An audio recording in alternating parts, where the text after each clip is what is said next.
The Carthage Redmen return home to Art Keller Field this afternoon, trying to get over the 500 mark in conference play. And to do that, they will have to face one of the hottest teams in the CCIW in the Millikin Big Blue. Good afternoon, everyone. Welcome into our audio and video broadcast here this afternoon from Keller Field. I'm John Weiser. Glad you can join us for Carthage Redmen football this afternoon.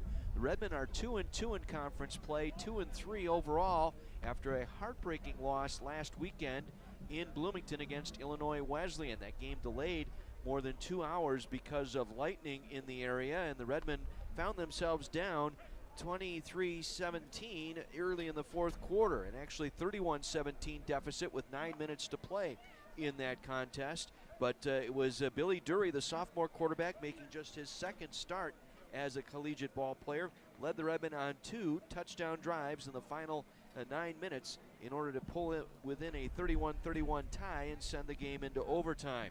David Collins drilled a 46-yard field goal, his first collegiate field goal for the Redmen, and that gave the Redmen a 34-31 lead in the overtime, only to see Illinois Wesleyan in their overtime session tie it on a Patrick Tata 37-yard field goal. The Titans then got a touchdown in second overtime but missed the extra point. The Redmen had an opportunity to win the ball game. They scored what apparently was the tying touchdown in that double overtime frame.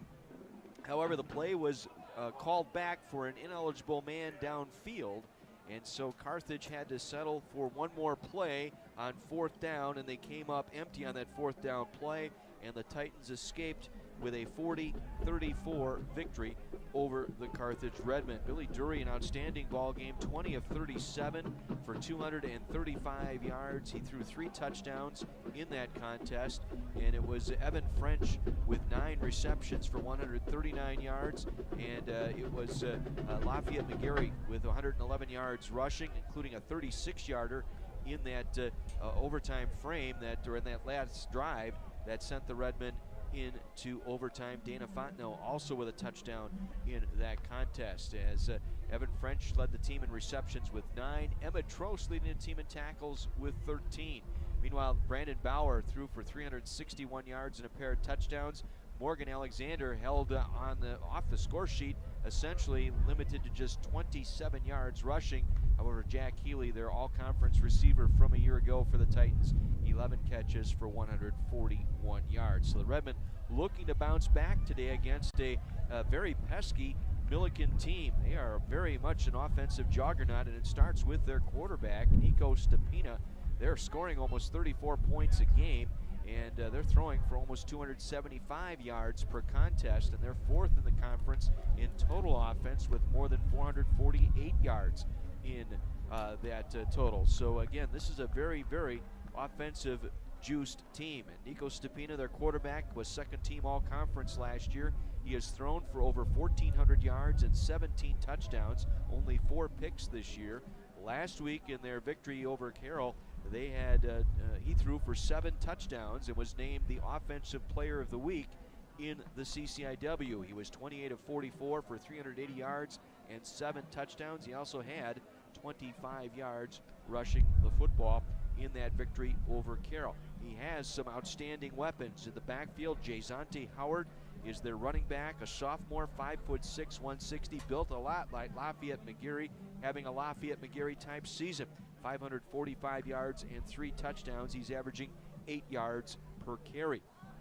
His weapons on the receiving end are a pair of all-conference players. First-team all-conference wide receiver Jordan Smith has 26 receptions, 7 of them for touchdowns. He is averaging almost 20 yards per catch. Gerald Perry, a senior, second-team all-conference a year ago, leads the team in receptions with 30 and leads the team in touchdowns with 6 on the season. He has had 5 receptions last week and a pair of touchdowns in the victory over Carroll University. Defensively, they struggle a little bit. They're giving up almost 30 points a game. They are allowing 167 yards rushing the football, and opponents are getting about 35% of their third downs converted. However, they lead the conference in sacks coming into this ball game today with 21 on the season. And it starts up front for them as Quintaz Wright, their defensive end, leading the team in tackle for losses, along with Gabe Zayatone. Zayatone at 8.5 tackle for losses this season and 4.5 sacks, their sack leader. They have an outstanding linebacking core, and a pair of them, seniors, Kyle Ramos and Nakia Everett. Everett with 38 tackles, Ramos with 45 tackles on the season. And then you throw in Israel Smith, one of their defensive backs. He has 22 tackles and 4 pass breakups this year to lead his the secondary in that category. Again, this is a team that does give up points, and for the Redmen here today, they need to get their ground game on track. As we'll hear from head coach Dustin Hasek in just a couple of minutes, running the football, taking away the run, the keys here today, make this Millikin team one-dimensional. And for the Redmen, be patient on offense. Going to be the ground, I think, getting any gain on the ground might be a little slow at first, but they need to stick with it. And they will have the combination of Billy Dury and Colton Klein at quarterback here today. Klein cleared to play following an injury last week and a half. So it should be an exciting contest. We've got fantastic weather here. I was talking with Scott DeLabio, our engineer, earlier. What a difference a week makes. It is a gorgeous, crisp fall afternoon, plenty of sunshine. Bit of a breezy day today, but nonetheless, full sunshine. Should not be any type of weather delay here today. When we come back, we'll begin our In the Tunnel feature with head coach Dustin Hasek. We'll get a visit from him, get his thoughts on this afternoon's ball game as our programming continues live from Art Keller Field in Kenosha. It's Carthage Football Saturday here on AM 1050 WLIP.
Welcome to the In the Tunnel feature, featuring the head football coach, Dustin Hasek of Carthage College, as the Redmen get set to take on Millikin this afternoon from beautiful Art Keller Field in Kenosha. And Coach, as we talk about this game here, I want to touch on, how was it this week trying to get this team ready to play after such a heartbreaking loss in Bloomington on Saturday? What was your job this week as far as getting them prepared?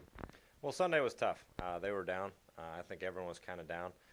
Game we could have won, game we should have won. Big game in the conference race, that kind of stuff. But we talk all the time to our kids about controlling the controllables, and the only thing we can control is going back to work. And I think after Sunday they came back ready to go, and they've had 2 good days of practice. I expect another good one here, and they'll keep going. Yeah, not to get lost in the shuffle here, but you had a sophomore quarterback starting his second game as a collegian lead his team on 2 touchdown drives in the final 8 minutes to get you in a position to win the game.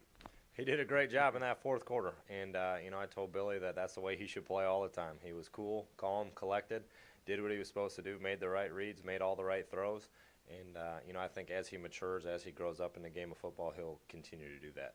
I thought the play calling in those particular drives keen as well. I mean, you went to the run, they were playing pass, and suddenly they had 3 in the box and dropping 8 back, and you get to McGeary with his biggest run of the game coming on that final touchdown drive of 36 yards. The freshman Fontenot with his longest run of the season, 16-yard run, add the 15-yard penalty afterwards, and got it done on the ground. Some individuals that deserve some note. Yeah, they both ran the ball hard. The offensive line obviously did a great job opening up some holes. And we told the kids with 8 minutes left, there's a lot of football left, not to freak out and just keep playing. And I think our offensive staff did a good job understanding that and calling the game accordingly. Evan French has become the go-to guy. I mean, 9 receptions, 139 yards, and a touchdown. And anything thrown his way, 9 times out of 10, he's going to catch. He made a huge fourth down catch on that play, or on that drive, I should say. And, yeah, he's been great all year long. We kind of expected it from him. He's got ice in his veins. He doesn't get too high and too low, and he makes the plays when we need him to. This goes back to a conversation you and I had back right before the season started, and that is the thought offensively, getting the ball in the hands of the guys that can make plays. There you go, McGeary, Fontenot, French. Yeah, and you look at the things that Brett Patton's done, especially the last couple of weeks. Tommy Bezerik's a guy that makes plays with the balls in his hand, with the ball in his hand. Sean Wells is another guy that we've looked to at times. We've got some athletes, some guys that can do some things, and I think we've done a good job so far of making sure we get the ball and spread it out into all those guys. Then you get into overtime. Your freshman kicker had never kicked a field goal all season, kicked 2. Made the first one, was called a penalty, came back and hit the 46-yarder. Yeah, we thought going into the win, he's got a strong leg, a little bit stronger than Lance, and we thought that he was the right call there going into the wind, being a 46-yarder there, and he knocked it through, probably with some room to spare there. Awesome. I watched this kid when he was in high school, and again, to see him get his opportunity and take advantage of it. Yeah, he did a great job. We talk about being prepared. You never know when your opportunity is going to come, and he's definitely a guy that has taken that to heart and was ready when his time was called. Well, the opportunity this week not to have a letdown, especially against this Millikin team, 4-1 overall, 3-1 in the league, and you talk about offensive prowess. Nico Stepina, their quarterback, tied a team record 7 touchdowns last week in the victory over Carroll University. Yeah, he's unbelievable. He can throw it, he can run it, and he just makes plays. He's a hard guy to get on the ground. Super athletic kid, probably the most athletic quarterback we've seen. But he throws it really well. He's got some good wide receivers that he can get the ball to, and he makes plays. There's no doubt about it. I mean, you've got Smith and Perry, 2 all-conference performers from a year ago. Smith, the first-team all-conference, and Perry, second-team all-conference to throw the ball. But I'm more impressed with the fact that they run the ball. They're second offensively in the rush against the conference, right behind Carthage College in running the football. Yeah, the Howard kid is averaging about 8 yards a carry. He's a littler guy, but he's shifty. He's hard to bring down. He's fast. He's got a really good burst, and they do run it just enough where you can't, drop 8-9 guys in coverage all the time. They're gonna make you pay if you do that. So this leads me to the question: what do you try and take away from this Big Blue team here this afternoon? We got to take away the pass first and foremost. I think that's what they lean on. They're not a team that's going to pound it out. They will run the ball, but they look to set up the run with the pass. So we have to take that away first and foremost. And we got to get the ball out of Nico's hands. Got to get him on the ground. In the past he's shown that he will turn the ball over, and that's what we have to do. We have to force turnovers and be great in the red zone. Team is second in the conference in sacks in conference games, so obviously getting to the quarterback has not been a problem. Yeah, we've done a good job of that lately. It's something we still need to improve, especially in some critical situations. Kind of getting the stop when we really need it. You moved your defense around a little bit. Frankie Gazzano had an opportunity on Saturday against the Titans. I thought he played maybe his best game as a Redman in that defensive secondary, moving Boomba around too. He played really well. He stepped up. He's a senior that's worked hard. He cares, and he played really well. He had, I think, 6 or 7 tackles and was around the ball quite a bit, did a good job for us. And consistent play out of your linebackers, especially Emmett Trost leading the team in tackles. And O'Boyle, I thought, played another spectacular game. Quietly efficient, always around the football. That's a great way to put it. Those two are always around the football. They got a great nose for the football. They play downhill, play fast. And I think the thing that they both do is they get us in the right defense. They're communicators. They're loud. They're both leaders, and they play extremely hard. Leads me now to our keys to the ball game today, Coach. What's it going to take for a win over Millikin? I think offensively we have to be consistent in the run game. They stunt and blitz a lot, and they get some TFLs. I think we just have to stay with it, keep pounding the ball on the ground, and stay with it, and finish drives off. And I think defensively we got to get off the field. Got to get the ball out of Nico's hands and force punts. That's something they haven't done a lot of. They've been very efficient on offense, and we have to slow that down.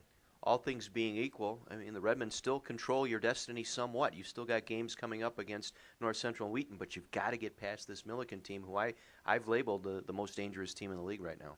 There's no doubt. Offensively, they're really, really good. They're good enough to beat anybody any given day. I think the last couple of years they've shown that, and we've got to come to play. Go get them. Thank you. Head football coach Dustin Hasek joining us in the tunnel this afternoon as the Carthage Redmen get set to take on the Millikin Big Blue here at beautiful Art Keller Field. We'll have starting lineups and kickoff of today's game coming your way next on AM 1050 WLIP.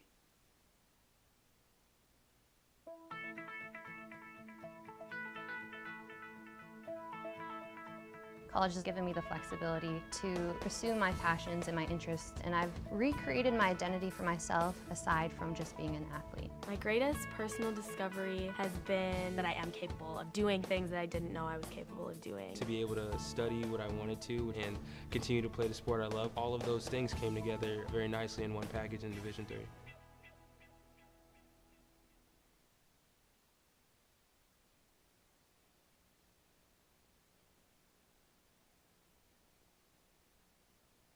It's set for Redmen football today. The Carthage Redmen hosting the Millikin Big Blue. Let's give you the starting lineups first for the visitors from Decatur, Illinois. The Big Blue of Millikin, 4-1 overall, 3-1 in CCIW play. Their head coach is Dan Gritty in his third year. He came up from Rhodes College in Memphis to take over this program in 2016. Offensively for the Big Blue, up front, their offensive line. Rodney Baker starts at left tackle, 6'2", 320, a junior out of Cahokia, Illinois. Sevignon Hayes will start at left guard, 5'11", 295, a sophomore from McDonough, Georgia. Connor Brewer is the center, 6'2", 265, a senior from Springfield, Illinois. Jackson Delphus is the right guard, 6', 340, a junior. He's from Chicago and Notre Dame Academy. And the right tackle is Josh Myslewicz. Myslewicz is a 6', 265 junior out of Westmont, Illinois. The tight end is Blake Patchett, 6'4", 250, a senior out of Campus, Illinois. The wide receivers, Jordan Smith, first team all-conference last year, 6'4", 195, a junior out of Shelbyville, Illinois. Gerald Perry, second team all-conference a year ago, 5'11", 170, and a senior. And Patrick Cooper, a 6' sophomore out of Lockport, Illinois. The running back, Jazante Howard, 5'6", 160, a sophomore out of Bolingbrook, Illinois. And the starting quarterback this afternoon, Nico Stepina, 6', 180, a senior out of Casey, Illinois. Defensively for the Big Blue, it's a 4-3 look. 4 front, 3 linebackers. Quintaz Wright starts at a defensive end, 6'1", 230, a senior from Indianapolis. Alexander Clark, 5'11", 330, a senior out of Sauk Village, Illinois.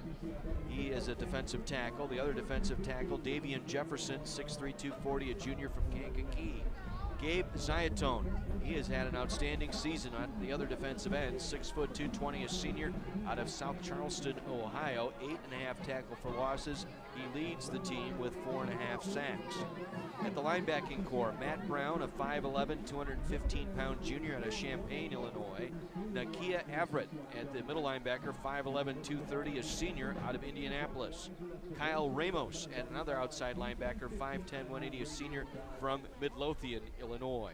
The defensive backfield, Marcus Valentine at a corner, 5'10", 170, a sophomore from Bolingbrook.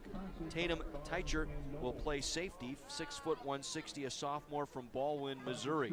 The other defensive back will be Israel Smith, 5'9", 170, a sophomore from Bolingbrook. And the other corner, Keyshawn Marshall, 5'8", 175, a sophomore from Centralia, Illinois. Now for the Carthage Redmen under first-year head coach Dustin Hasek. They are 2-3, 2-2 in conference play. Offensively for the Redmen at left tackle will be Zach Grabner, 6', 289, a senior from Umro, Wisconsin. Chris Goldschmidt will start at left guard. Goldschmidt at 6'2", 285, a senior out of Alsip, Illinois. Nick Barker at center, 6'3", 360, a senior from Tinley Park. Chase Blotkamp makes his second straight start at right guard, 5'11", 256, a senior from Huntertown, Illinois. And Travis Werner, a right tackle out of New Lenox, Illinois, 6'2", 279, and a junior.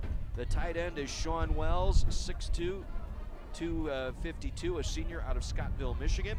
The wide receivers, Tommy Bazaric, 5'10", 167, a senior out of Park Ridge. Evan French, 6'1", 190, a senior from Joliet. And Brett Patton, 6'1", 190, a junior from East Kentwood, Michigan. The running back today will be Lafayette McGarry, 5'8", 196, a senior out of the Hope Academy in Chicago. And the starting quarterback will be the sophomore, Billy Dury. Dury, 6'1", 209, a sophomore from Indianapolis, Indiana. Defensively for the Redmen, a 4-3 look. And it's a defensive end, Cameron Stubblefield, 6'1", 203-pound junior out of Naples, Florida. The inside tackles, Jacob Seimer, 6'2", 295, a junior from Kenosha, Indian Trail. Cedric Fry, 6'1", 308, a senior out of Urbana. And the other defensive end, Jeremy Benke, 6'1", 266, senior out of Lake in the Hills, Illinois. The nickelback this afternoon will be Malik Thigpen, 5'11", 189, a junior from Fort Myers, Florida. Emmett Trost at a middle linebacker spot. Trost, 5'11", 210, a senior out of Elwood, Illinois. Kevin O'Boyle at linebacker, 6', 225, and a sophomore from Plainfield. The secondary featuring Bobby Baker at one corner, 5'6", 154, a sophomore out of Savannah, Georgia. The strong safety, Jogi Bumba, 5'9", 180, a senior from Urbana, Illinois. The free safety, Amani Dennis, 5'11", 180, a senior out of Wheeling. And the cover corner, Connor Calvert, 5'9", 180, a senior out of Caledonia, Michigan. Redmen getting set to take the field. And they do just as I speak. They run to the center of the field, led by Emmett Trost.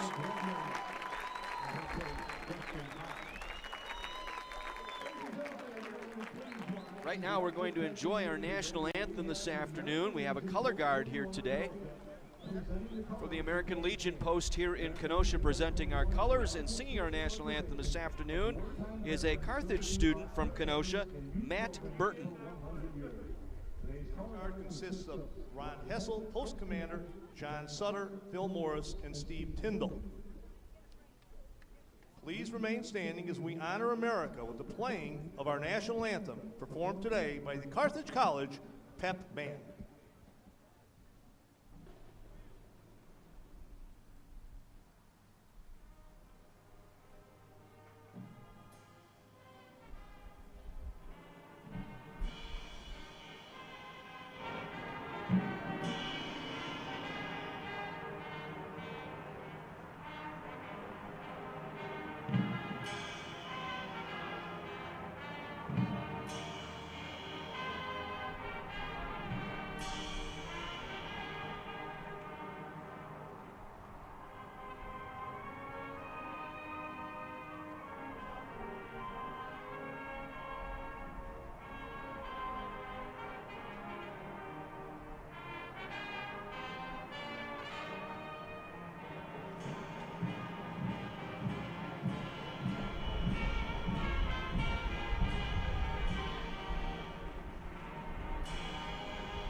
Carthage Pep Band with our national anthem here this afternoon from Art Keller Field in Kenosha. We've got sunny skies, a little bit of a breeze out of the west here today, kind of a crosswind today.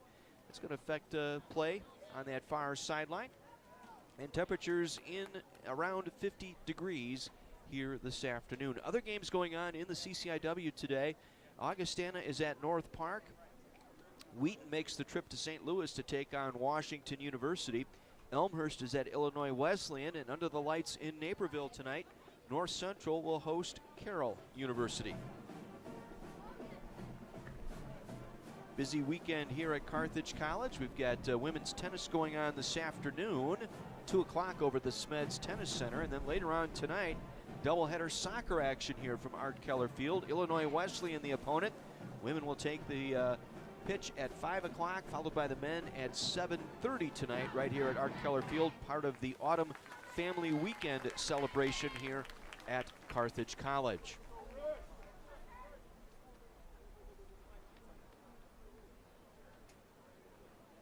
Captains for both teams being summoned here as they are getting set to meet at the center of the field.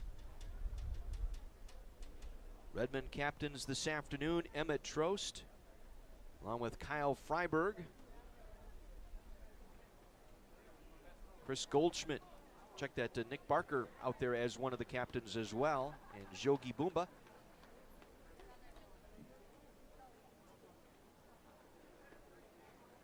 Be Nico Stepina representing the Big Blue, along with Nakaya Everett.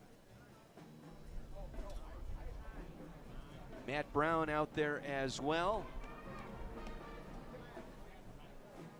Gerald Perry and Quintaz Wright for the Millikin Big Blue.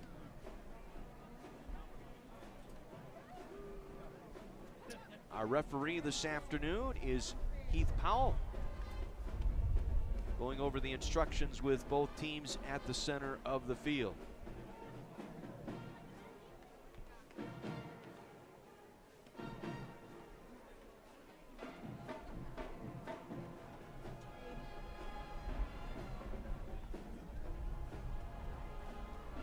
Millikin will have the choice here. And we're getting set for the coin flip. Tails is the call. Tails. Millikin's going to defer. You'll take the ball. Which way you want to kick? Okay. Millikin won the toss. Defer to the second half. Carthage is going to receive on this end. Have a great game, guys. So the Millikin Big Blue winning the toss, deferring to the second half. Redmond will get the ball to start the game and defend the north goal to my right. Millikin will defend the south goal to my left. We're just about set for football this afternoon here from Art Keller Field. Thank you for tuning in wherever you may be to Carthage Redmond Athletics, brought to you in part this afternoon by Ruffalo's 2 Pizzeria and Family Restaurant, Lou Perini's Gas and Grocery in Kenosha, Something Different, a sports fan's fantasy land, Luigi's Pizzeria and Italian Restaurant, Wingstop of Kenosha, Armored Seal Coating, Summers Garden Florist and Gifts in downtown Kenosha, the Steve Vigiano Insurance Company, SJ Crystal's Menswear, downtown Kenosha, Mason's Eatery and Pub, Lynch Chevrolet of Kenosha, by Triangle Flooring, Furniture and Appliance Center, and Dickey's Barbecue Pit.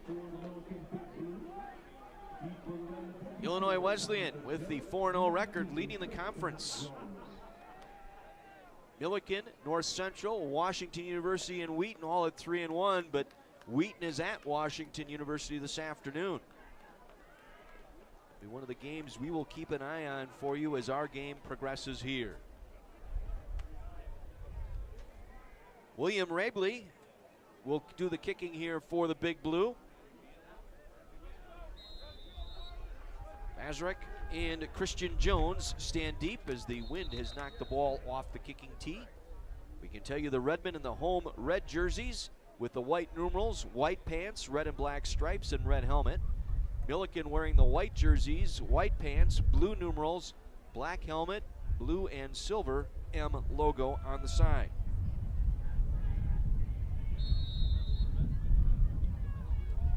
Ball is reset. Rabley with the run-up and the kick, and it's a short kick that will angle its way toward the sideline.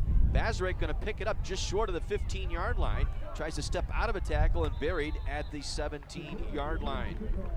So they tried a little kick to the far sideline, kind of a short kick. It might have been wiser for Bazarek to let that ball roll out of bounds. Instead, he elected to pick it up. And so the Redmen will be pinned back at their own 17-yard line to start this first drive. Billy Dury at quarterback, 6'1", 209, a sophomore out of Indianapolis, Indiana. They'll have Lafayette McGarry in the backfield, receivers Bazarek, French, Patton, and Wells the tight end. 1st and 10, Carthage from the 17. Wells lined up in the backfield to the right of Dury. McGarry to his left. And the give is to McGarry, working the right side, gets the corner across the 20 and angles out of bounds far sideline at the 22-yard line. Gain of 5 on the play for Lafayette McGarry. 111 yards rushing last week in the loss to Illinois Wesleyan.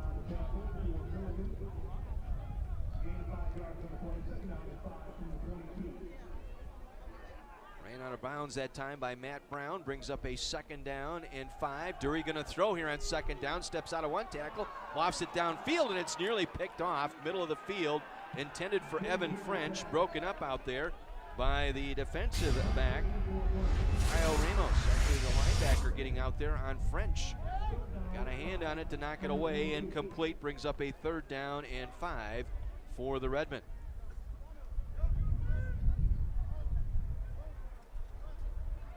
Bazarek lined up right side. Patton split out here the near side. Hand it off. This is McGeary. McGeary trying to get to the 25 and is going to get short of the 1st down as he is driven back there.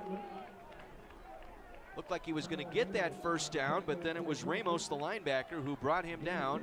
Forward progress out to the 24-yard line, about 2 yards shy of the 1st down. It'll bring up 4th down.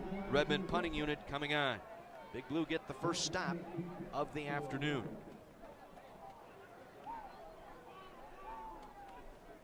Ricky Klein on to punt, averaging almost 39 yards per kick.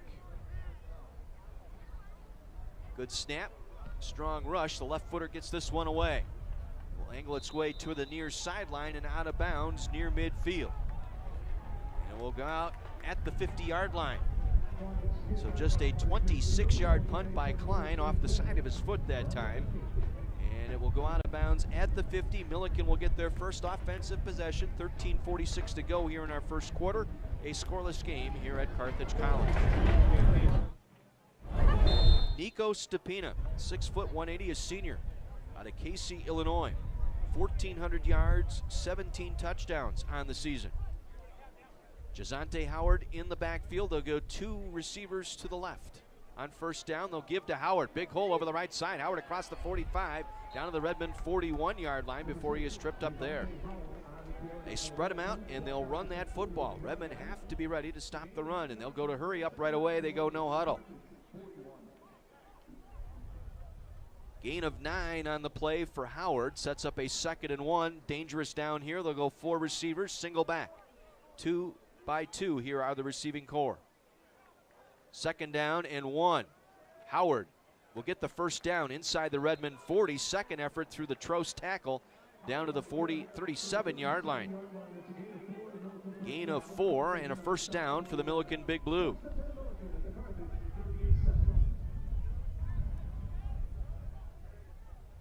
So 1st and 10 Millikin at the Carthage 37-yard line.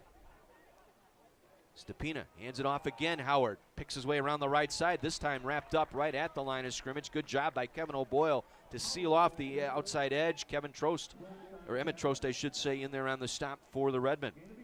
They'll give him 1. 2nd down, 9 upcoming for Millikin.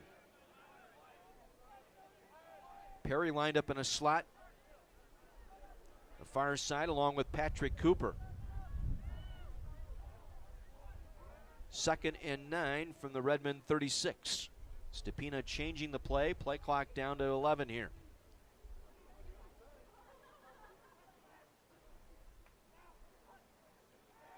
Stepina going to pass for the first time. Has time over the middle. It's picked off, intercepted. Amani Dennis picks off another one. His 5th interception of the year. Amani Dennis. He leads the conference in interceptions. Add 1 more to the column. He picks it off at the 24-yard line. Redmond with the first takeaway this afternoon. He jumped right in front of the intended receiver, Gerald Perry. That pass somewhat underthrown, and then Amani broke to the ball, made the interception. They'll mark it at the 23-yard line. Just the 5th pick thrown by Nico Stepina this year. And the Redmen turn back Millikin here. Let's see if they can get something going offensively. McGeary, the single back in the backfield, will get the handoff from Dury, coming around left side to the numerals across the 25 and dumps down near the 30-yard line. Good strong run that time by Lafayette McGeary, brought down by Davian Jefferson. They'll mark it near the 30-yard line. Gain of 6 on the play sets up a 2nd and 4. You heard Dustin Haas talk about it.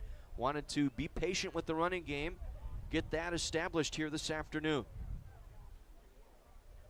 Dury from the pistol here will will take the snap. Hands it off. McGeary again around the left side with a hole. 35-40 down the near sideline across the 45 and dropped down near the 48-yard line. Another good strong run by the running back, Lafayette McGeary.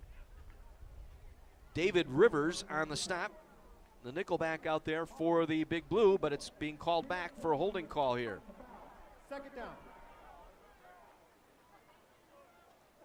So that erased on a holding call, and that's been another problem for the Redmen this season. 13 penalties last week for over 100 yards. They are amongst the league leaders in the CCIW in penalties per game. Carthage and Illinois Wesleyan 1 and 2 in that category. So the play negated on the holding call right at the point of attack where McGeary was able to make his cut up the field.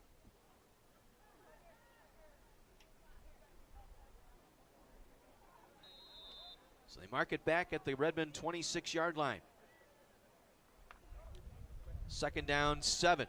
Fake the handoff. Dury is hit. Ball is out, and it's recovered by the Millikin Big Blue. With the recovery is the lineman Gabe Ziatone. Ziatone having one heck of a year, the senior now. That is his 5th sack and a strip sack and a fumble recovery at the Redmond 21-yard line.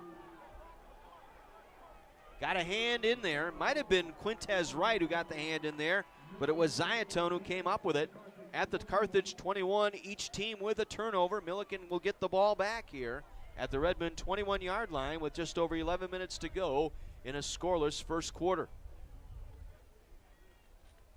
Dury had no chance there. There was so much pressure coming off his right side. He faked the handoff and had that ball stripped by Quintez Wright. Stepina now snapping the ball. We got a whistle and a penalty flag. False start. False start. Number 12. 5-yard penalty from the previous spot. First down. Jordan Smith, the wide receiver here on the near side, stumbled out of his stance about a half second early before the snap. So a 1st and 15 at the 26-yard line for the Millikin Big Blue. Clock operator, please reset the game clock to 11:12. 11:12. Want to add one more second to the game clock here. Need to be precise. Heath Powell, our referee, very accurate so far. Snap to Stepina, working on a shotgun, going to throw far side, ball in the air. It is up, caught, touchdown in the end zone in front of Bobby Baker. As coming down with it for the Big Blue. That was Gerald Perry, I believe. 26-yard touchdown pass, so Millikin taking advantage of the fumble recovery. The strip of Dury, the fumble recovery, and 2 plays. They pounce it in the end zone on a touchdown pass from Stepina to Hines, who got the touchdown. Rabley on for the extra point. Spot, snap, kick. It is up, and the kick is good. 7-0 Millikin. 11:06 to go here in our first quarter. We'll step out for a 60-second break. Redmond trails 7-0 here against Millikin. Back with more after this on AM 1050 WLIP.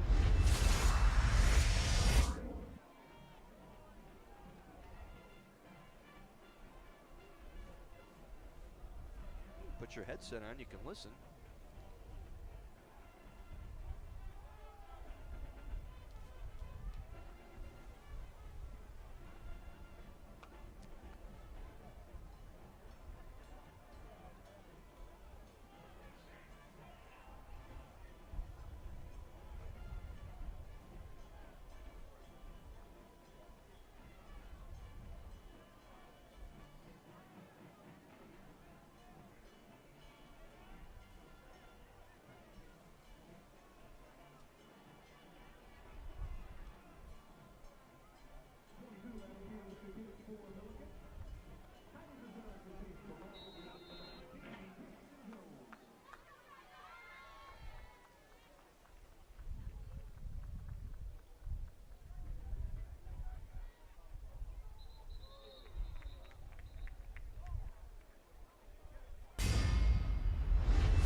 Redmond trails 7-0. Nico Stepina with a 26-yard touchdown pass to Tyrese Hines, a sophomore out of St. Louis, Missouri, as they take advantage of the Redmond fumble. On the ensuing kickoff, Redmond get it out of bounds. And they'll mark it at the 29-yard line of the Redmond here, 1st and 10 Carthage. It was a problem last week. Points off turnovers hurt the Redmond. Carthage going to bounce back here. McGarry on the carry right side. Gets to the 30-yard line, and that's about it. Brought down on the play by Quintez Wright, the defensive end over there on the left side for the Millikin Big Blue. A gain of 1, 2nd down 9 upcoming for the Redmond. The lineup, French and Patton, twin receivers here to the near side. Wells, the tight end, on a wing left side. They'll give it to McGarry again. McGarry darts his way up across the 30, out to the 33-yard line. Gain of about 4 on the play. We'll set up a 3rd and 6 here for the Redmond. They go hurry up. 3rd and 6 from the 33. Dury rolling left, wants to throw, throws left, completes the pass to Wells, the tight end, breaks attack across the 40, 50, 45, and brought down from behind at the 43-yard line.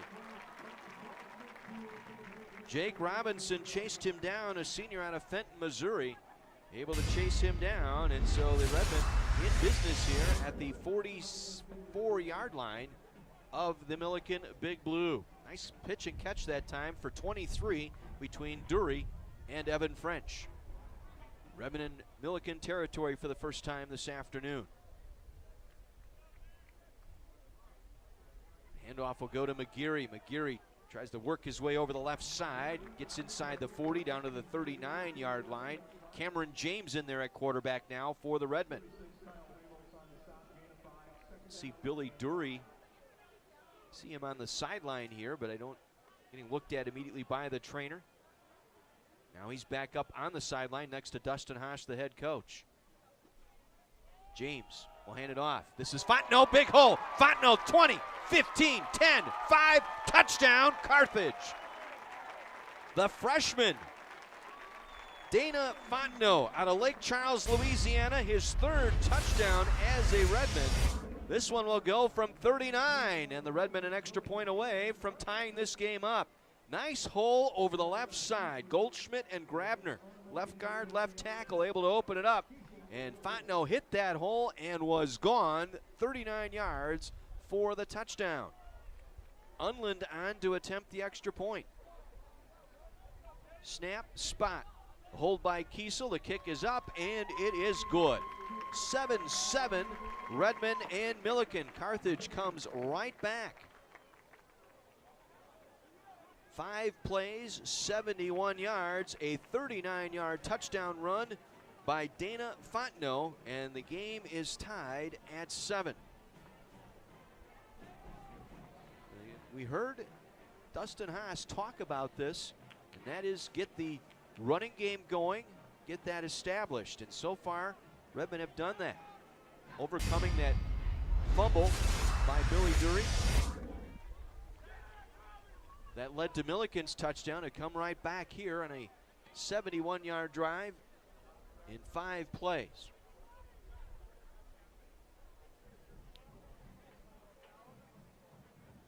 Now David Collins will come on to do the kicking here. The freshman last week with his first collegiate field goal. He's out of Oconomowoc.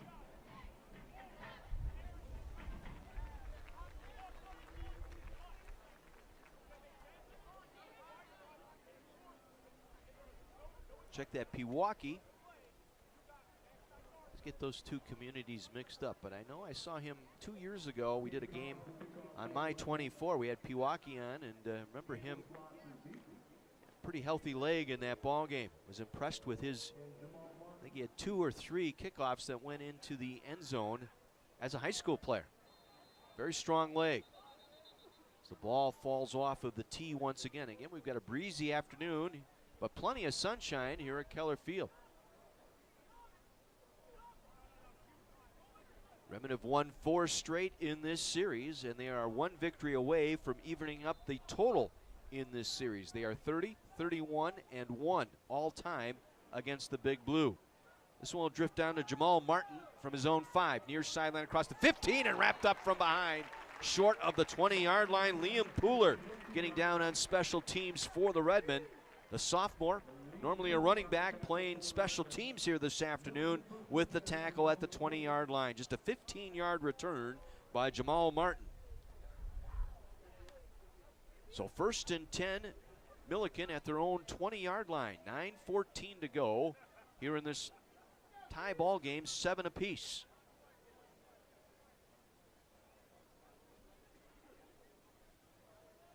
Jordan Smith lined up as a single receiver here near side. 3 receivers to the left side, the far side. With Howard, the single back behind Stepina. He wants to throw, shovel pass to Howard, and he's met behind the line of scrimmage and buried at the 18-yard line. Kevin O'Boyle was right there, setting up nicely in the hole, waited patiently. As soon as that ball was shoveled off, was all over Howard for the 2-yard loss.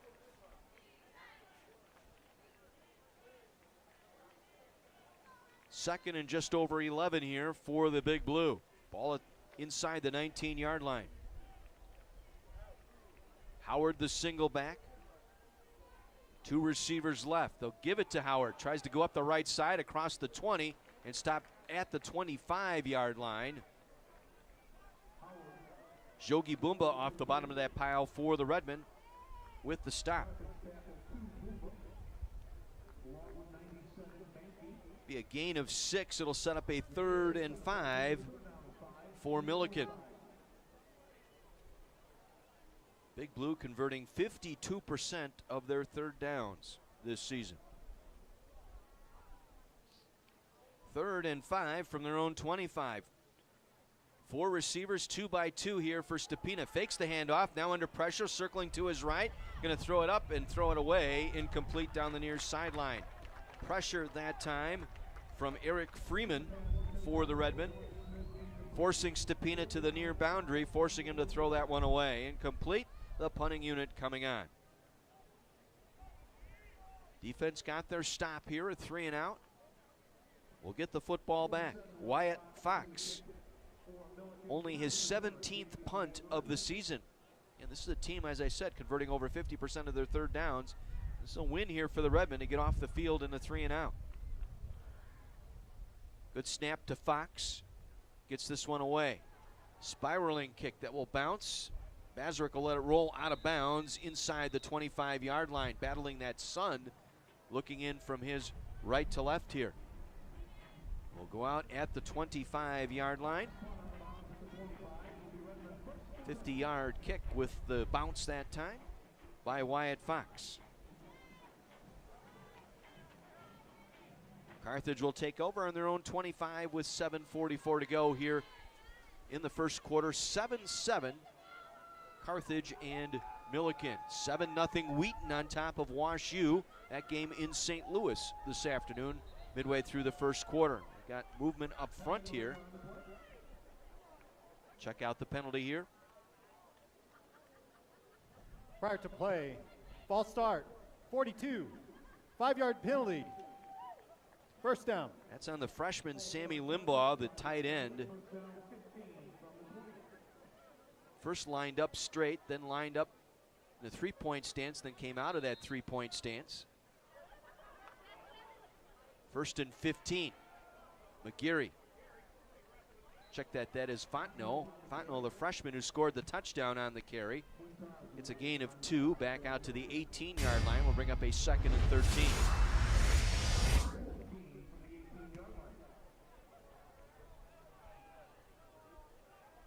Dury will get them set. Takes the snap.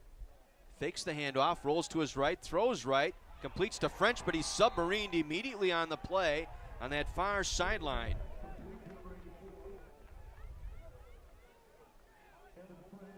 French with the catch.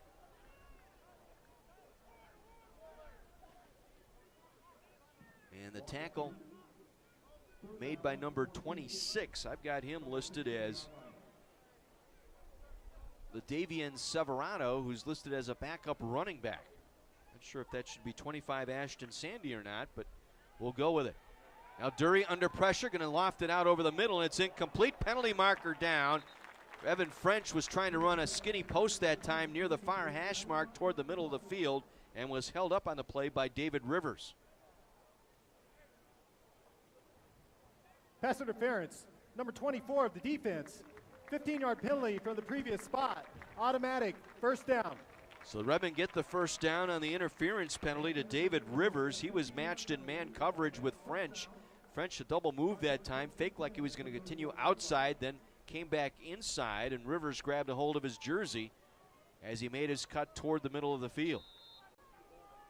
So first down Redmen at their own 31-yard line. 6:43 to play first quarter, 7-7. Going to throw here on first down. Coming back with it is Bazarek, lost it. It's going to be ruled an incomplete pass. Trying to set up a bubble screen here to the near side to Bazarek. Could not handle the pass. Brings up second down and 10. Bazarek will come out, and Brett Patton in now as a wide receiver. He'll line up on this near side along with Evan French. Now they'll break it off as French will line up far side.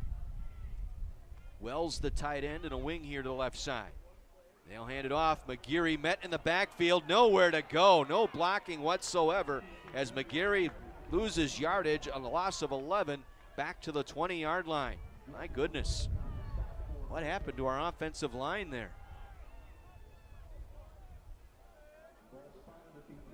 It'll be a loss of 11. It'll bring up 3rd and 21 for the Redmen.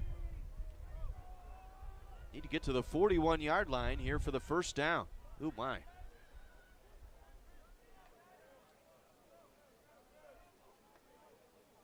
Three receivers right for the Redmen. They'll hand it off. McGeary coming around the right side. Cuts at the hash mark far side. Going to be buried at the 24-yard line. Gain of 4 on the play, and that loss really hurt the Redmen. Brought down on the play by Kyle Ramos.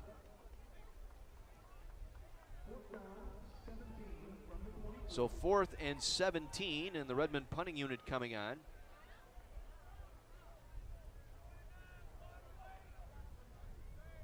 Amani Dennis in to punt.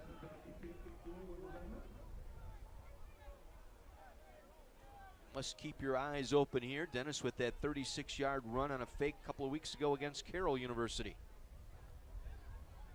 He's going to just sprint punt this one. Fair catch signaled for and made at the 43-yard line. Jordan Smith back there returning the punt, making the fair catch at the 43-yard line. 5:11 to play here in this first quarter. We're in a 7-7 ball game.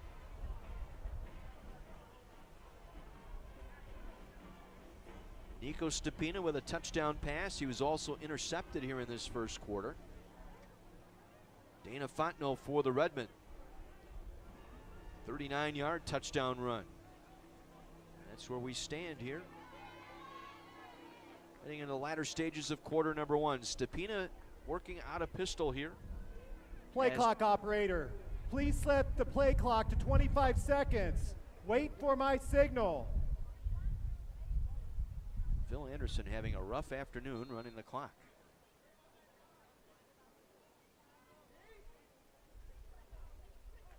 Now we're set.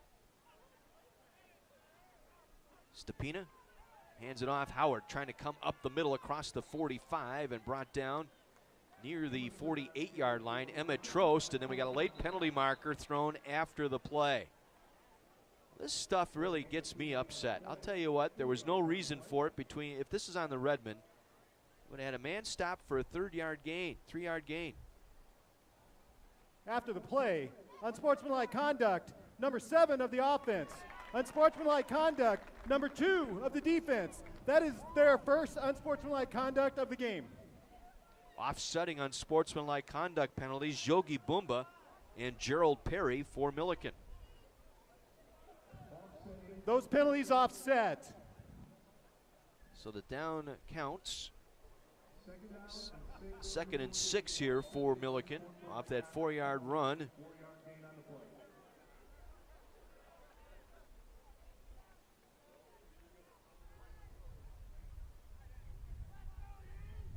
Stepina from pistol. We'll hand it off again. This is Jimerson coming off the left side. Jimerson across midfield into Redmond territory. Working off that left side, going to be short of the first down. So a gain of 4 brings up 3rd down and 2.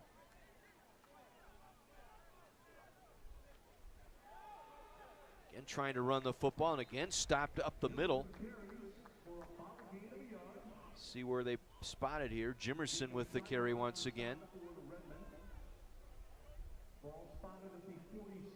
spotted at the 47. It's 4th down and 1. They need the Redmond 46. Offense going to stay on the field. Big Blue this season on 4th down, just 3 of 11 on the year. 4th and 1 from the Redmond 47, and boy, I don't know. Thought he was down a little bit shorter, and they give him the spot here. They're not even going to measure. Dustin Hasek is halfway out on the field, wants a measurement. He's not going to get one.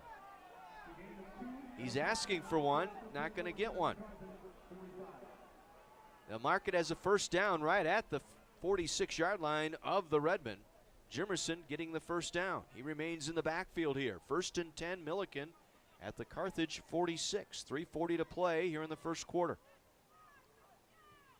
Stepina throws, coming back near side. Smith with the catch, wrapped up immediately by Bobby Baker at the 42-yard line.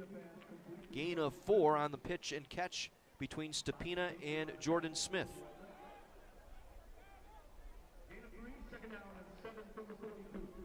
So 2nd, we'll call it 7 here.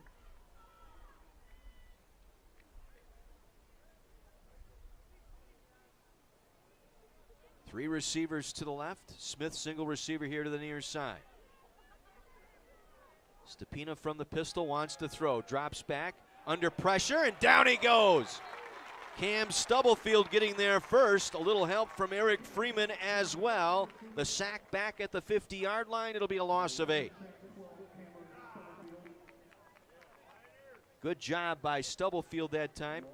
Angled his rush here on the near defensive end, left defensive end position. Took a step outside, then used his hands, got back inside, and got to Stepina for the sack. Brings up a 3rd and 14 from midfield for the Big Blue. Again, Stepina wants to throw. Stepping up, coming back near side, ball in the air, knocked away, incomplete. Amani Dennis getting a hand on it. It was intended for Gerald Perry inside the 20-yard line, and Dennis going up has 1 interception today, got a hand on it to knock it away here to bring up 4th down. So the sack by Stubblefield, the big play on this drive. They convert on a 4th down. Stubblefield sack sets them back, and the punting unit coming on for Millikin. Again, Bazaric looking into the sun here inside his own 20-yard line.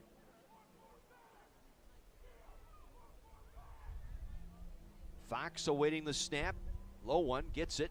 Gets this one away, an end-over-end kick.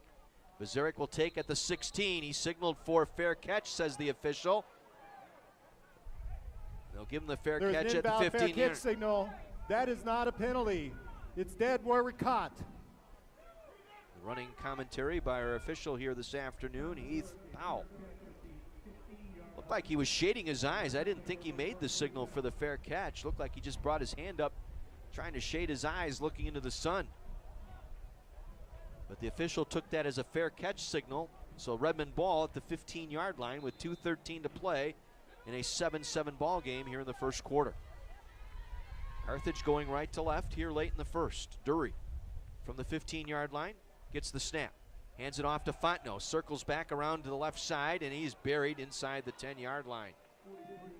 Boy, they are getting off the ball quickly here. I'll vary the count just a little bit. Quintaz Wright in there, along with Everett, the linebacker. Loss of 5 brings up 2nd down and 15.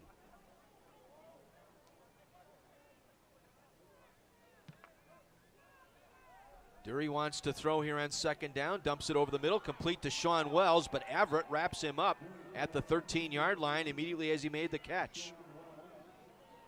Wells not used very much so far this year. That's just his 5th reception. He does have 1 touchdown on the year. Recorded just 1 catch last week in the loss to Illinois Wesleyan. Brings up 3rd and 12 here for the Redmen at their own 13-yard line. Dury wants to throw. Over the middle, looking for Patton, over the shoulder catch. Across midfield, 45-40, 30, 25-20, and pushed out of bounds from behind inside the 20-yard line. Able to chase him down for the Big Blue was the defensive lineman Marcus Hayes. A 68-yard play from Dury to Patton. Longest play from scrimmage from Dury this season. Boy, he had a beautiful strike that time, threw a beautiful ball to Patton.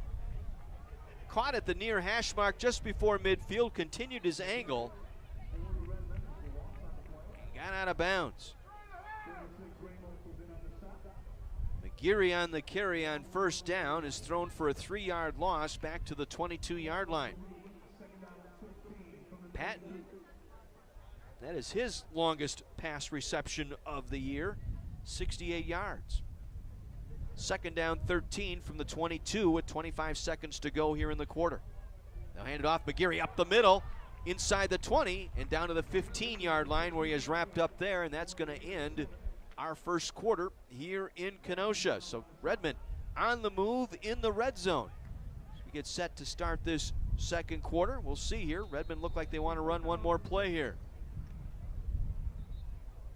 And a timeout forced to be by Millikin, so we will keep it here. Good job by Dustin Hasek. I thought they were going to sit on it here, but they forced Millikin into a timeout. They didn't have enough players on the field.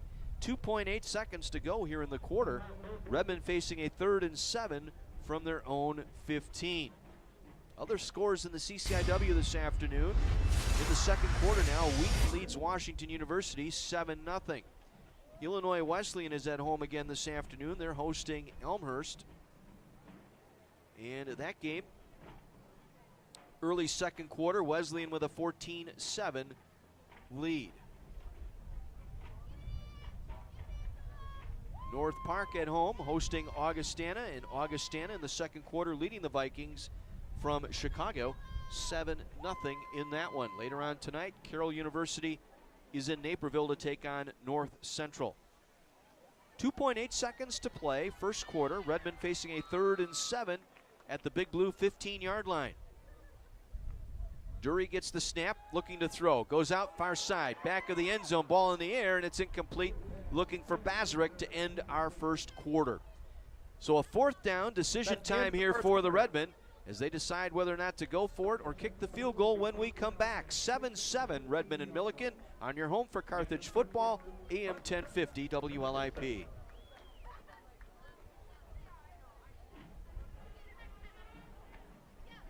Becca's not here.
Lance Unlin on for a 32-yard field goal to begin this second quarter. The kick is on the way, and the kick is good.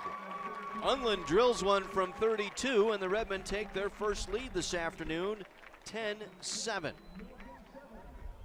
7 plays, 70 yards, capped off by the 32-yard field goal by Lance Unlin.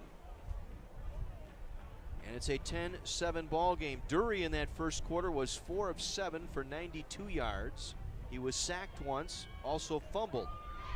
Dana Fontenot in the game, leading rusher, 3 carries, 32 yards for the Redmen. McGarry, 11 carries, 26. Leading receivers, Evan French, 2 receptions for 21. Brett Patton, the 1 catch for 68 yards that set up this field goal drive for the Redmen. 10-7 Carthage. We're early in the second quarter. John Weiser with you.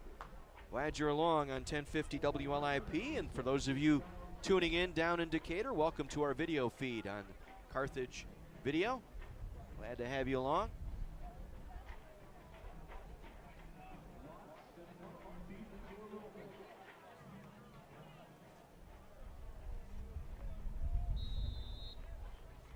Lotz and Martin standing inside the 5-yard line, waiting the Collins kick.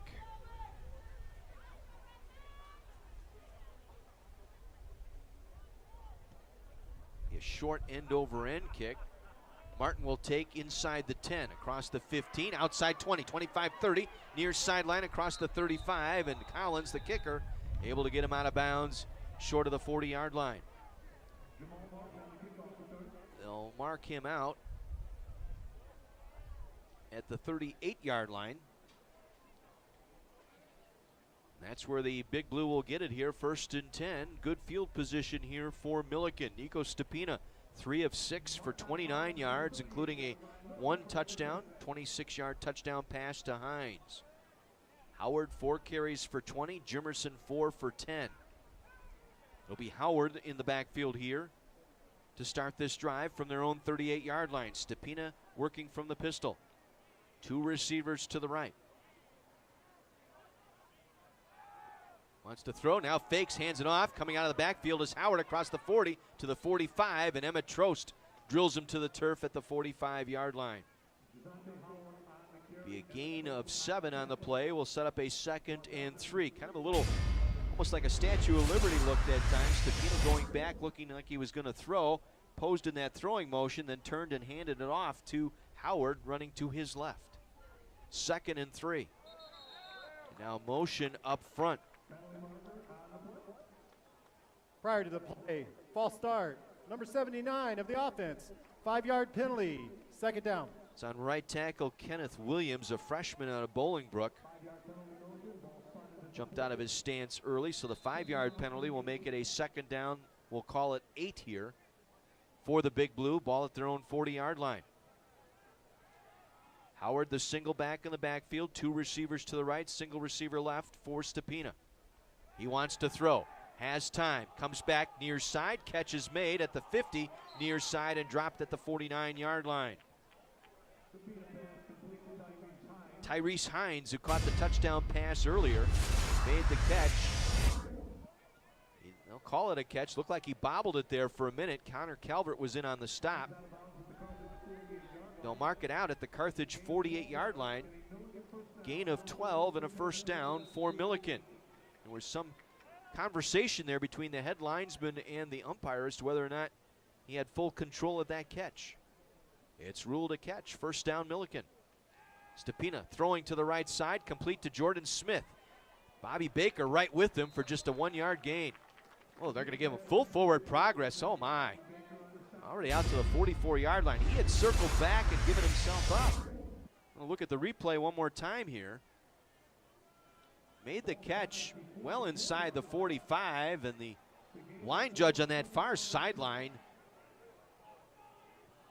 that's Thad Hilliard, who put it down at the 44, gave him an extra 3 yards. Stepina on a quarterback draw, and he'll be wrestled down inside the 40-yard line. Looks like he's close enough to a Big Blue 1st down. Steven Shipp in there to make the stop. Reserve outside linebacker. He's a 5'9" sophomore from Gibsonton, Florida. It is enough for a Millikin 1st down. 1st and 10, Big Blue at the Carthage 38. We're early in the second quarter, 10-7. Redmond with the lead. 32-yard field goal by Lance Unland to start this quarter. Handoff. Howard. Howard breaks a tackle, still on his feet to the 40. 35-30, near side 25, and out, wrestled down inside the 25 by Amani Dennis at the 23-yard line. Should have been a play stopped at the line of scrimmage. Instead, Howard scooted away, picked up 15 and a 1st down. Nice run by Jazante Howard. 5'6", and again gets lost in there when he ducks his shoulders down, ducks that head down, gets in that runner's lean. Redmond lost containment there. From the 23-yard line, 1st and 10 Millikin. Stepina fakes the handoff, wants to throw back far side, catch is made, and rustled down immediately as Gerald Perry. Monty Dennis right there to make the tackle. Short gain of 3, 2nd down 7. From the Carthage 20-yard line. 11:50 to play, first half, 10-7 Carthage. The Millikin in the red zone here. From the Carthage 20, Stepina, play action fake, has time, looks left, wants to throw, still on his feet, dancing around at the 30, now scrambled out of the pocket, down the near sideline to the 20 and out of bounds inside the 20. There was at least 2 Carthage players that got thrown to the turf, no flag. Fans wanting a holding call. So no gain out of all of that. It'll bring up a 3rd and 7 from the 20-yard line. Stepina with all day to throw, then protection started to break down. Benke started to chase him out of the pocket. Looked like Fry got thrown to the turf. 3 receivers here to the right now on 3rd and 7 from the 20. Jimerson in there as a running back. Stepina taking a long time, just got this play off. Now under pressure from Stubblefield, rolls to his right, still on his feet, and down he goes just inside the 25-yard line. It'll be a sack. Loss of 3 on the play. Again, it was Stubblefield who got in there first, flushing Stepina out to his right. There was a flag on the play. That penalty is declined. And then finally to track him down was Marlon Sam, the inside linebacker, for the sack. 2nd sack of the afternoon by the Redmen. They'll decline the holding penalty. It'll bring up a 4th and 10 from the Redmond 24-yard line, and the offense is going to stay on the field here for the Big Blue. And they converted once on 4th down. 4th and 10 from the Redmond 23. Stepina going to throw it, man open. Jordan Smith makes the catch. Touchdown, Millikin. They burned Connor Calvert. Smith got a great jump off the line of scrimmage. Press coverage by Calvert. He was right with them at the line of scrimmage. And then at the snap, started outside, moved inside, immediately got 2-yard separation on Calvert, and it was over from there. The touchdown pass by Stepina, his 2nd of the day, 13-10, Millikin.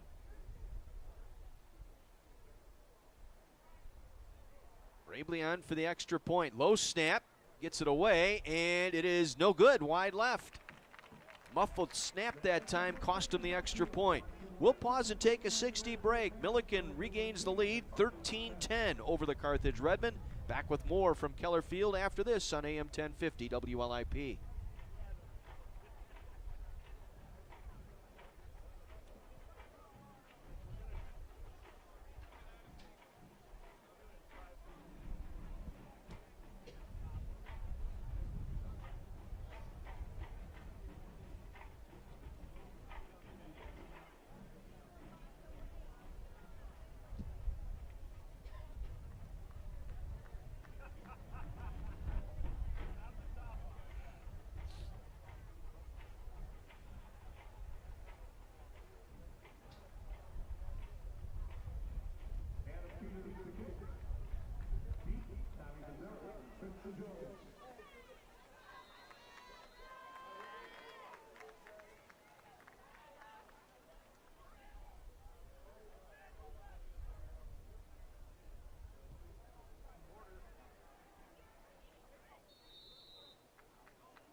Well, a short pop-up kickoff by Rabley is fair caught by C.J. Davis at the 40-yard line of the Redmen. So Carthage will take the ball there. 1st and 10 at the 40, trailing 13-10.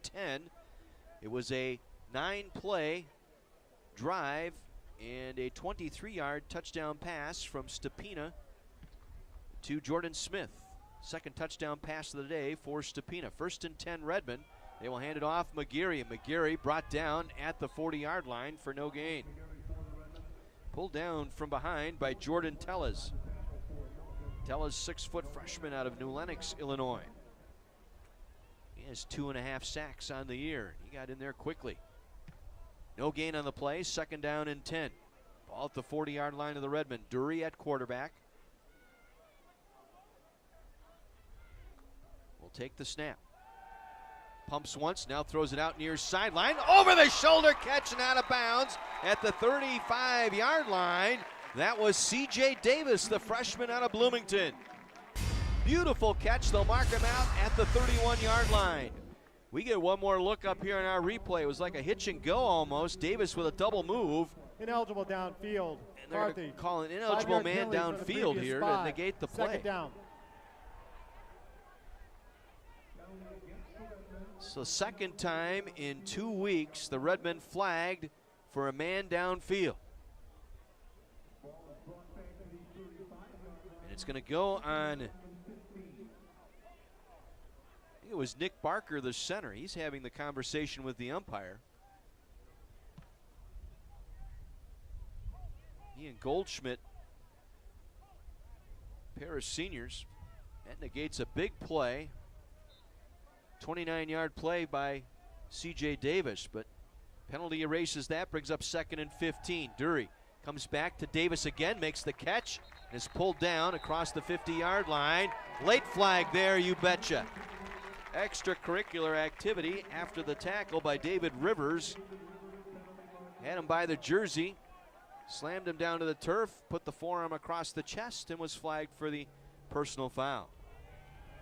After the play, personal foul, unnecessary roughness, number 24. That's a 15-yard penalty that will be tacked on to the end of the run. 1st down. So add 15 more after the catch.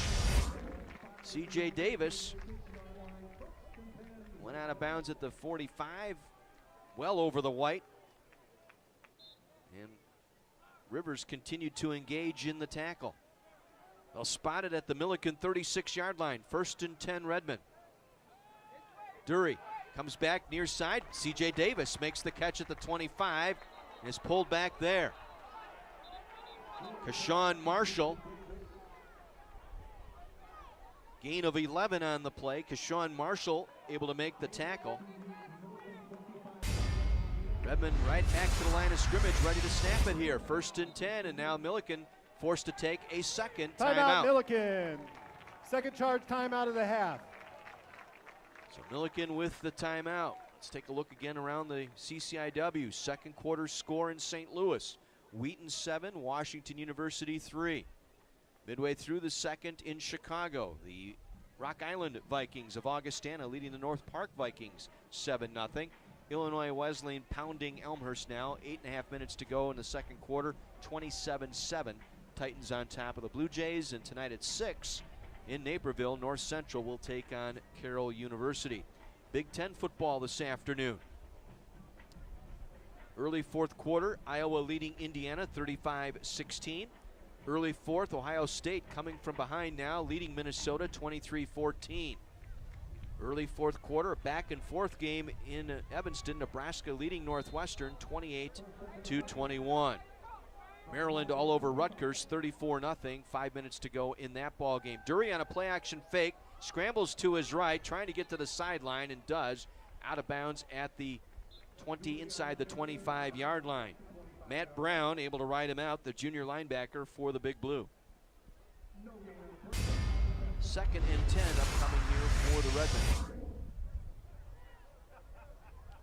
Bazaric and Patton lined up to the left side. French near side. Give it to McGarry. McGarry fights his way forward across the line of scrimmage inside the 25 to the 24-yard line. Running game has not been there as of this first half so far for the Redmen. Just a gain of a yard. Carthage just 54 yards rushing so far today. 3rd and 9 now for the Redmen. Redmen 0 for 4 on 3rd downs today. Dury looking to pass, now on the scramble. Comes back near side, throwing on the run. Catch is made by Sean Wells as he was sandwiched on a hard hit at the 15-yard line. That should be enough for a Redmond first down. Wow, what a catch by Wells. They'll mark it at the 16, and we've got an injured Millikin player down. We're looking at the replay again. Dury rolling to his right, throwing on the run, and Wells got hammered. David Rivers trying to deliver that blow, and he took the worst of it, is on one knee inside the 15-yard line, and so timeout taken here for the medical staff of Millikin to take a look at him. He will come out for one snap here at least. He's walking under his own power. That's a good sign.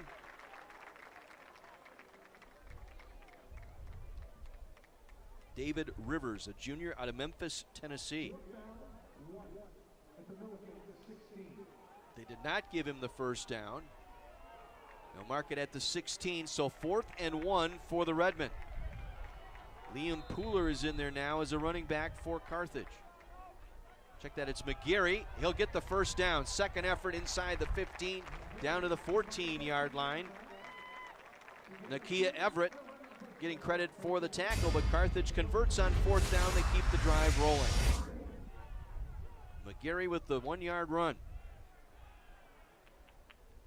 13 carries now for 29 yards for McGarry. Play fake to McGarry. Dury throws near side. Catch is made French and tripped up out of bounds inside the 5 near the 3-yard line. Kashawn Marshall, the near side cornerback here, able to make the tackle. They'll mark it at the 3. It'll bring up 1st and goal Redmond. Clock rolling, 7:25 to play here in the first half. Carthage down 3, but now facing 1st and goal from the 3. Dury takes the snap, hands it off McGarry. McGarry, second effort to the 1, and that's as far as he got. Was driven back there. Here to make the play, Bobby Brake, a sophomore for the Big Blue. They'll give him a gain of 1 down to the 2-yard line. 2nd and goal from the 2. And Dury from the pistol with McGarry in the backfield. Low snap. Dury still loose. Dury able to fall on it back at the 10-yard line. It's a bad snap that time between Barker and Dury. Dury working out of the pistol. It'll be a loss back to the 10-yard line, a loss of 8. It'll bring up 3rd and goal from the 10-yard line. Let's see what Dustin Haas wants to do here. He'll keep Patton in as one wide receiver. They'll go twin tights here. Limbaugh and Wells, 2 receivers, Patton left, French to the right. 3rd and goal from the 10. McGarry is the single back to the left of Dury. Dury with the snap, and then we've got a penalty. Let's see here. Official stopping play. Prior to the snap, timeout. Millikin will take their final timeout here. So the Big Blue burning 2 timeouts on this drive. Are out of timeouts here for the first half. 6:07 to play, 13-10 in favor of Millikin. Redmond right back home here next Saturday. They will host 17th ranked North Central in a 1 o'clock kick here at Art Keller Field. And the Redmond travel. They will take on North Park in Chicago on Saturday, October 27th. Returning home for the senior day on Saturday, November 3rd. Against the Wheaton Thunder. They'll wrap up the regular season in Rock Island, Illinois, taking on Augustana on Saturday, November 10th. Later on today, we've got men's and women's soccer coming on here at Keller Field. We'll take on Illinois Wesleyan this afternoon, beginning at 5 o'clock. Well, 3rd and goal from the 10 for the Redmen. Patton to the right side, French to the left side. Wells and Limbaugh, your tight ends. Single back is McGarry. 3rd and goal from the 10. Dury takes the snap. Pressure on, going to the back of the end zone, and French trying to get disengaged, could not, and the flag is thrown. Evan French got tangled up with the cornerback in the back of the end zone. That was Kashawn Marshall. Pass interference defense, number 23, 15 yards. Now it's from the end zone there, so it should be 1st and goal at the 2. That foul occurred in the end zone. The ball should be placed on the 2-yard line, I believe.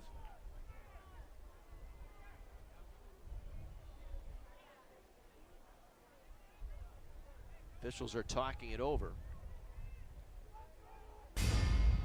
Back judge threw the flag. And now another flag comes down at the goal line. Not sure what that one was for. We have offsetting fouls here. Offensive pass interference, number 84 of the offense. Defensive pass interference, number 24 of the defense. Those penalties offset. Third down. Offsetting interference Correction, calls. 23. So French was locked in with 23. He was called for the offsetting interference penalties. I don't think I've ever seen that on the same set of players with the ball being thrown to that player involved. Strange call. We'll do it over. 3rd and goal from the 10 once again. Twin tights in there for the Redmen. Patton split out to the right. French split to the left. McGarry in the backfield for Dury. Fakes the handoff. Again looking for French back of the end zone. He turned around and the ball was thrown to the back pylon and goes incomplete. French was there. He cut his route off early and got his head around late. Dury was under a little bit of pressure, couldn't step into the throw, threw it off his back foot, and it sailed over the back of the end zone toward the back pylon, far side. Kiesel will hold here. This will be a 27-yard field goal, middle of the field here for Unland. Snap by Wells, the spot by Kiesel. The kick is on the way, and the kick is good. Unland 2 for 2 this afternoon in field goals. This one again ties the game at 13. A 12-play, 50-yard drive for the Redmen, capped off by the 27-yard field goal by Lance Unland. That ties the game at 13, 5:54 remaining here in this first half. Well, while we have a moment, we'll talk a little bit about the WIAA high school playoffs, and congratulations, Bradford Red Devils. You made the playoffs with a 3-conference win season. Their win last night over Case got them in, and Bradford will be playing football next Friday against Oak Creek in the opening round of the WIAA playoffs. Other teams from the area, Indian Trail will take on Milwaukee Riverside. Lake Geneva Badger will be at Mukwonago. In Division 2, Wilmot will host Waukesha West next Friday. Burlington will be at Brookfield East, and Waterford will host Milwaukee Reagan next Friday night. Division 4, Racine St. Catherine's hosting the Obama School of Science, and it will be at Division 6, it will be Racine Lutheran playing next week as well. Ball drifts into the end zone. Jamal Martin will signal for and make a fair catch in the end zone. Ball will come back out to the 25-yard line. That's where Millikin will start play here with 5:54 to play. 13 all between Carthage and Millikin. Nico Stepina, 7 for 10, 71 yards and 2 touchdowns. Howard, 6 carries for 42. Jordan Smith, 3 receptions, 31 yards and a touchdown. Tyrese Hines, 2 receptions, 38 yards and 1 touchdown as well.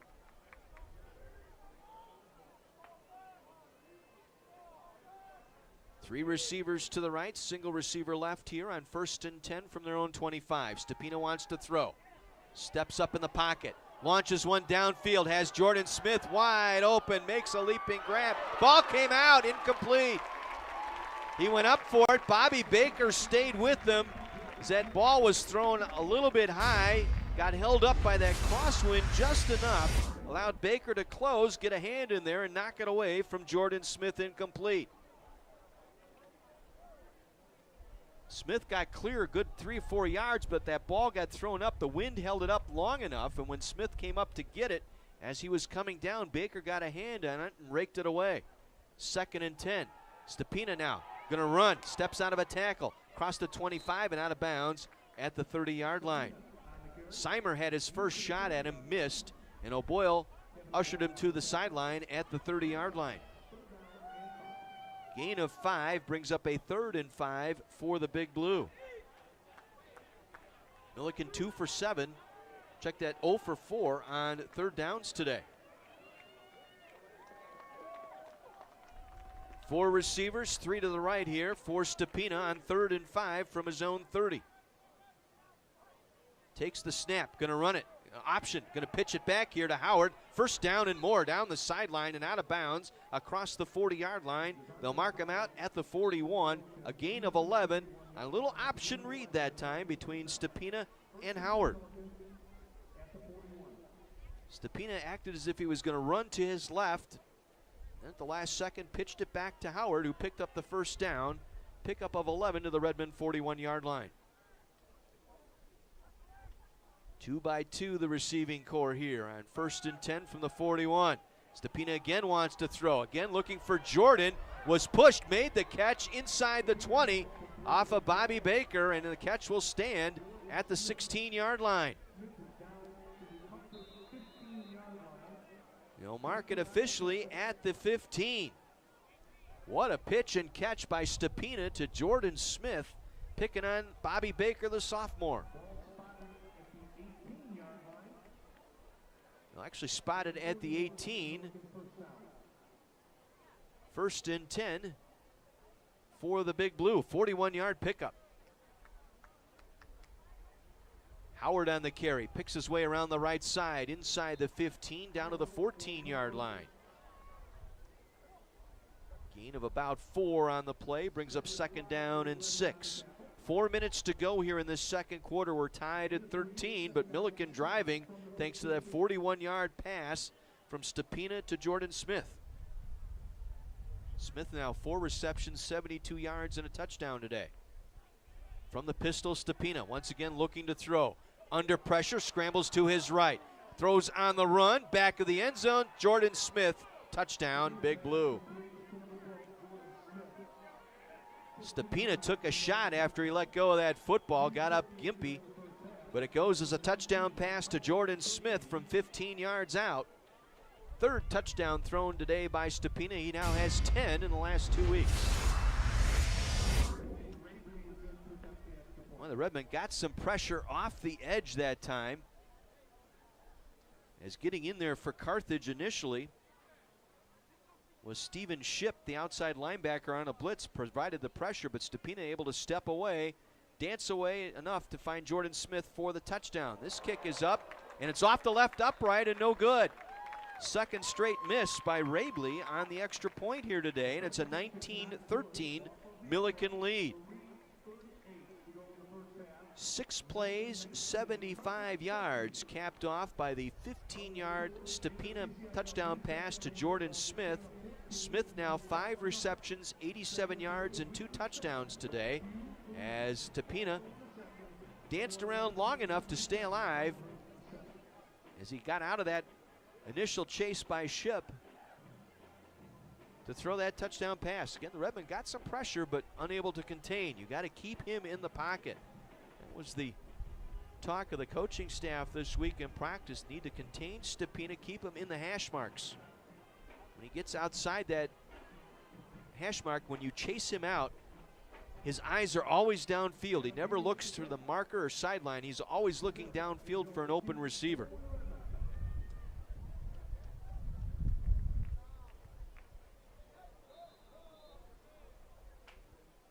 Adam Peters will kick off here. Again, a short kick. Fair catch signal for and made at the 29-yard line by the Redmen, and Marlon Sam on special teams. So it'll be Redmen ball at their 30-yard line. They have 3 timeouts, 3:38 to go here in this first half, trailing now 19-13.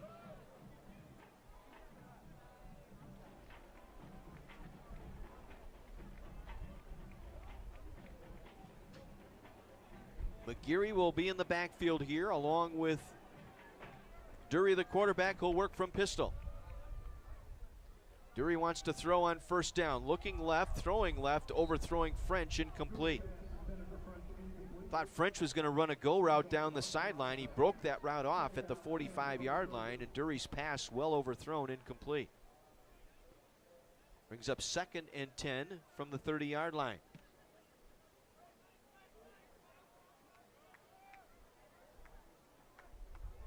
Second down 10. Dury wants to throw. Now on the scramble, and he's tripped up back at the 35-yard line, sacked on the play. Jordan Tellez in on that sack. Tellez, a freshman out of New Lenox, with the sack. Loss of 5, 3rd and 15. Dury again looking to throw. Again under pressure, and again down he goes back at the 21-yard line. Back-to-back sacks by the Millikin defense. Snuffs out the Redmond offense here.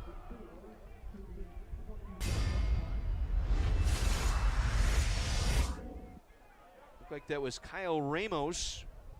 Tripped up Dury back at the 21-yard line. Again, without a timeout, Redmond will let this clock run here a little bit. 2:38 to play and counting.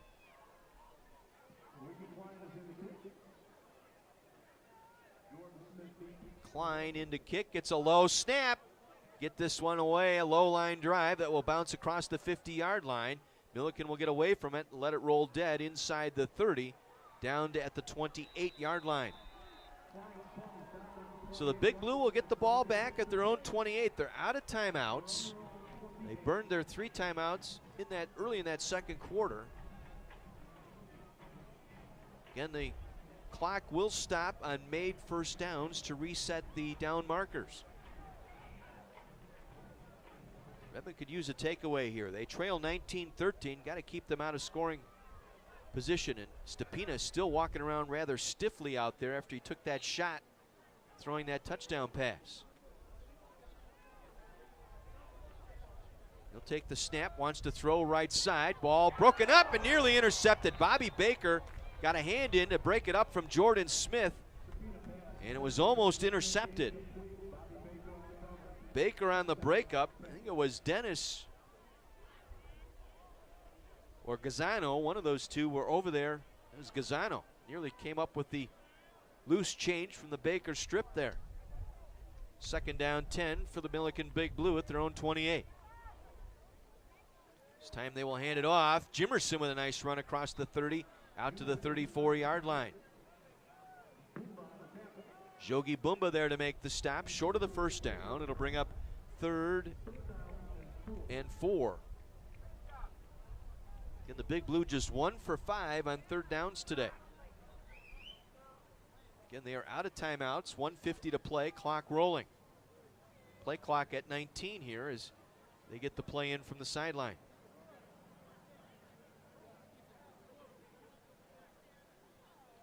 Not sure what the Big Blue are doing here. They don't have any timeouts.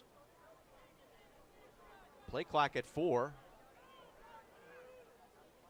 Play clock at 0. Well, I'm not sure what Millikin was thinking there. Play game, offense, number 2, 5-yard penalty, 3rd down. They waited and waited. They were looking for the play to be signaled in from the sideline, and they took the delay of game penalty here with 1:26 to play. Took them out of a 3rd and 4, makes it a 3rd and 9. Redmond are going to rush 4 here, it would appear. Now, Bumba matched up in the slot here against Perry. Hines lined up here against Baker with Jordan Smith out there. Single coverage on Baker. They will hand it off on a draw play to Jimerson, and Jimerson belted as he got to the 38-yard line. Monty Dennis was there along with Jogi Bumba.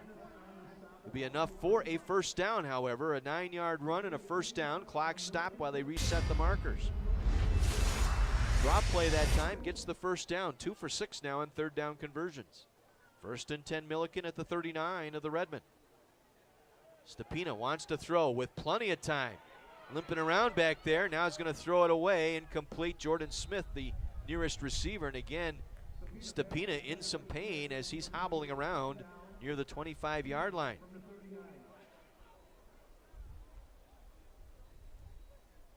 Clock stopped with 1:01 remaining. Second down 10 at their own 39 against Stepina. Hobbling around back there. They're going to leave him in there. Second and 10. We'll hand it off. Jimerson picks his way across the 40 to the 41-yard line where he is tripped up there. Carthage will take a timeout on defense here. Jeremy Benke on the stop. First timeout taken by the Redmen. Timeout Carthage. That's the first charge timeout of the half. Stepina 9 of 15, 127 yards and 3 touchdowns today. He had 7 touchdown passes a week ago over Carroll. Scores from around the league. They're at the half in St. Louis. A curious game. Wheaton leading Washington University 7-3.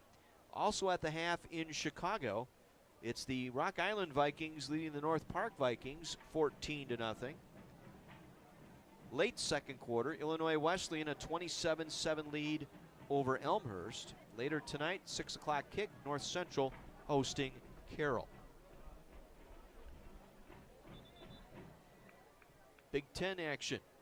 Final now, Maryland over Rutgers, 34-7. So under 3 minutes to go. Iowa leading Indiana, 42-16. 3 minutes to go in Columbus. Ohio State 23, Minnesota 14.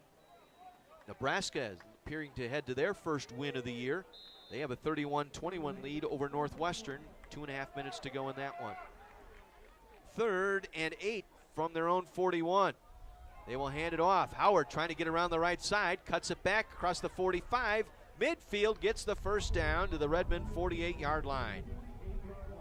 Big hole over that right side for Javante Howard. And it's a first down, 42 seconds, clock rolling here for Millikin. They lead at 19-13. Again, they'll hand it off. Howard again, patient, now goes down, slides down at the 45-yard line. Pickup of about 2. Eric Freeman was there to cover him up. 2nd and 7 here, and they get it off quickly here. Again, Howard trying to pick his way around the right side. Howard inside the 40 to the Redmond 38-yard line, has enough for a first down. 12 seconds to go. Stepina trying to get his team to the line of scrimmage, wants to clock it here. Clock winding. Stepina fakes like he's going to spike it. Go route looking for Jordan Smith down the sideline, is thrown incomplete. Connor Calvert on the coverage. 5 seconds to go in the half. 2nd and 10 from the 38-yard line.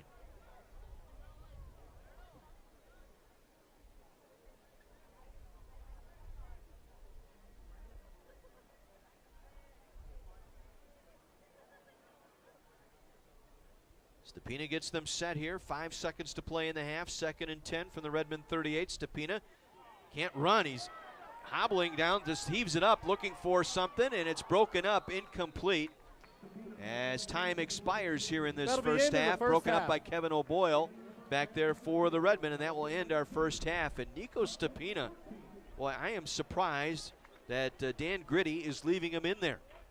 He cannot put any weight on that right foot. He's actually going to be helped off the field now by his teammates into the locker room here at halftime. Big Blue take a halftime lead here, 19-13. Millikin on top of Carthage at the half here in Kenosha. We'll step out, take a 2-minute break, run the numbers for you from this first half, and recap the scoring drives for you after this 2-minute timeout on AM 1050 WLIP.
Carthage football on AM 1050 WLIP, brought to you in part by Ruffalo's 2 Pizzeria and Family Restaurant on 45th Street. Check out their full menu online at ruffalos2.com.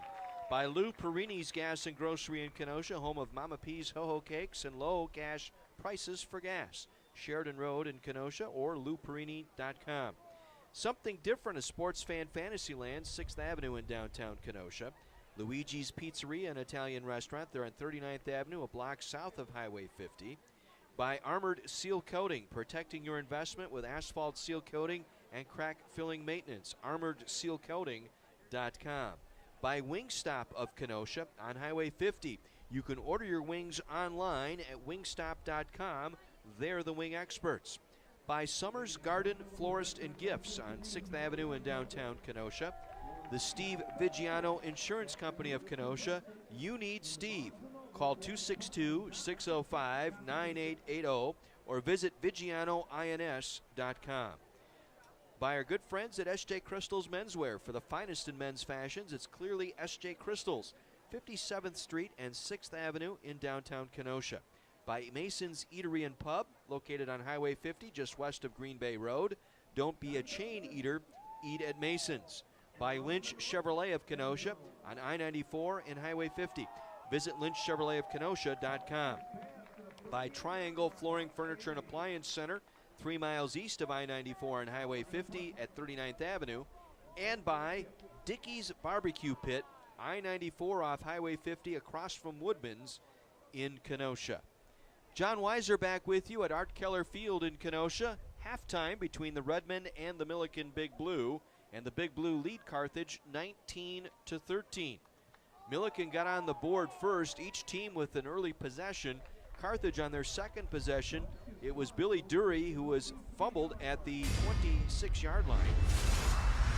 And it was a Stepina to Tyrese Hines touchdown pass on the second play after the fumble, and the extra point made it 7-0 Millikin. Carthage came back after the ensuing kickoff, going 5 plays, 71-yard drive, capped off by Dana Fontenot, the freshman out of Lake Charles, Louisiana. He ran it in for his 3rd touchdown of the year, this one from 39 yards out, tied the game at 7. Carthage took its only lead on the first play to start the second quarter, capping off a 7-play, 70-yard drive. Lance Unland, the first of 2 field goals today for Unland. This one from 32 yards out gave the Redmen a 10-7 lead. Millikin then regained the lead after the ensuing kickoff, going 9 plays in 62 yards in just under 4.5 minutes. It was Jordan Smith catching a 23-yard pass from Stepina. For Smith, his first of 2 touchdowns today. And the extra point failed by Rabley. That made it 13-10. Carthage then went on a 12-play, 50-yard drive that took 4.5 minutes. And it ended with a Lance Unland 27-yard field goal. That tied the game at 13. And then following the kickoff, Millikin goes 6 plays, 75 yards. Jordan Smith catching a 15-yard pass from Stepina, his second touchdown reception of the game. The extra point hit the upright, and that's our score at halftime, 19-13 in favor of Millikin. And on that play, Stepina was injured, hurt his right leg, some sort of a right leg injury. He remained in the game, and on the last play from scrimmage to end the half, had to be helped off and carried off the field, not putting any weight on that right foot. We'll have to see if that creates a change to start the second half for the Big Blue. Millikin will get the ball to start the second half as they won the coin toss and deferred their decision to the second half. Statistics in that first half, Millikin outgained the Redmen 232 yards to 176 yards. Millikin running 40 offensive plays in that first half compared to 36 for the Redmen. Millikin getting 105 yards on the ground to 127 yards in the air. Meanwhile, the Redmen finding the ground game challenging today. 23 carries, just 40 yards rushing, 136 yards in the air. Individually today, we'll start with Millikin, the visitors. Nico Stepina, 5 for 11 today. or 9 for 17, excuse me, throwing the football. 9 for 17, 127 yards, 1 interception, 1 sack today. His favorite target has been Jordan Smith, first team all-conference last year for Smith, well on his way there this year. 5 catches today for 87 yards and 2 touchdowns, a long of 41. Therese Hines with 2 receptions for 38. Gerald Perry 1 for 3. And Javante Howard 1 reception for -1 yard. Running the ball today, Howard right where he left off. 11 carries, 77 yards, a 7-yard average. Coming in, he's averaging 8 yards a carry. His long run today of 15. Jimerson, 7 carries for 28 yards, a long of 10. And Stepina, 5 for a net of 0 yardage today. Meanwhile, for the Redmen, Billy Dury today, 8 for 13, 136 yards. He was sacked 3 times and fumbled once. His fumble led to the first touchdown, the go-ahead touchdown to start the ball game for Millikin today. Dury's favorite targets today, Evan French, 3 receptions, 32 yards, a long of 23. C.J. Davis, 2 receptions for 25. Sean Wells, the tight end, 2 catches, 11 yards. And Brett Patton, 1 reception for 68 yards. Running the football, Dana Fontenot today, 3 carries for a net of 32. Lafayette McGarry, 15 carries for a net of 30. And Billy Dury, 4 scrambles, -14. And those on the compliments of the 3 sacks this afternoon. Punting the ball, Wyatt Fox, 2 punts, an average of 42.5, a long of 50, and 1 inside the 20. Redmond punted it 3 times. Ricky Klein, 2 punts, an average of 38, a long of 51. Amani Dennis, 1 punt for 32 yards. Third down conversions, Millikin 3 of 7, Carthage 2 of 8. Fourth down conversions, Millikin 2 of 2, Carthage 1 for 1. Time of possession, Millikin 15-14, Carthage 14-46. Penalties on the afternoon, Millikin flagged 5 times for 45.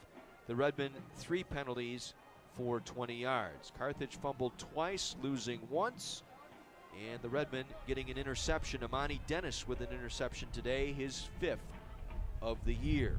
We're at 19-13 in favor of Millikin here at the half. We'll step out, take another 60 break. When we come back, we'll talk a little bit of high school playoffs. Wisconsin WIA high school teams announced for the playoffs. The field has been set. We'll give you the rundown of who's playing where and all the divisions coming up following this 60-second break on AM 1050 WLIP.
John Weiser back with you at Art Keller Field, 19-13 at the half. The visitors from Decatur, Millikin University leading the Carthage Redmen. The WIAA State High School playoff field announced earlier, actually late last night. Congratulations, Bradford High School. The Red Devils making it in.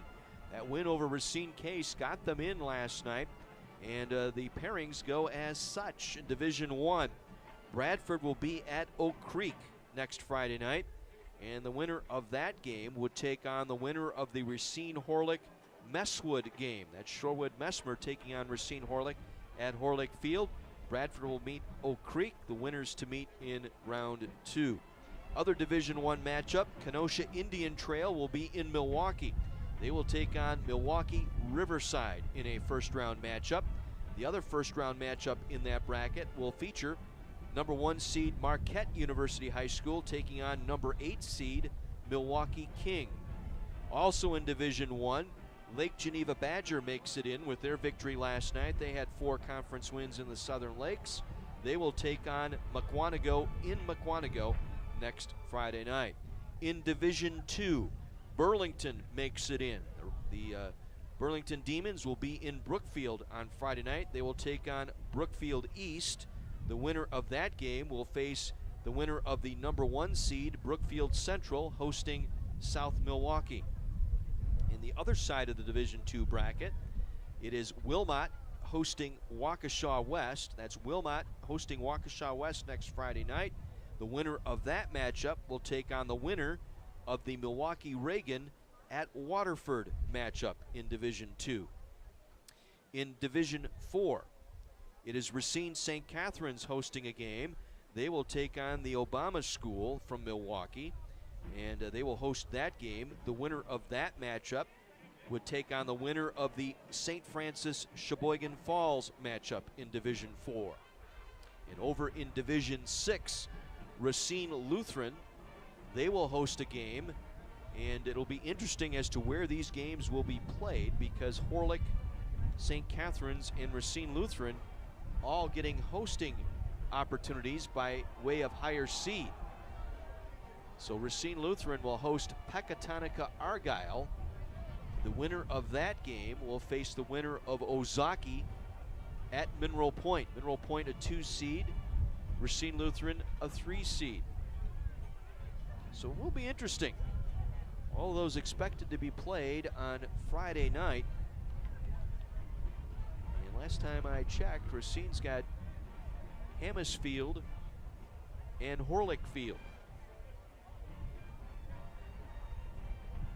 And 3 teams with hosting rights, all with higher seeds. So it'll be interesting to see how that all shakes out. But that's your high school tournament field in Wisconsin after the 9 weeks of regular season.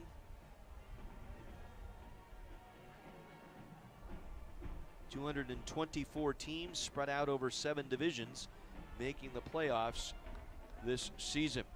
We've got more action here at Art Keller Field tonight. Carthage College hosting a pair of soccer matches tonight. It'll be the Lady Reds taking on Illinois Wesleyan first, followed by the Redmond soccer team at 7:30 tonight. Tennis going on across the way at the Smeds Tennis Center as well. Millikin women taking on Brady Lindsley and the women's tennis team from Carthage College. All of this part of the Autumn Family Weekend celebration here at Carthage College. Scores from around the CCIW. Washington University has jumped ahead of Wheaton now early in the third quarter, 10-7 the score in that one. Davidson, a touchdown pass to Matt Goldberg from 22 yards out, giving the Bears their first lead of the afternoon over the Wheaton Thunder. 30-7 now, Illinois Wesleyan on top of Elmhurst. 14-0 Augustana over North Park. Both of those games at the half.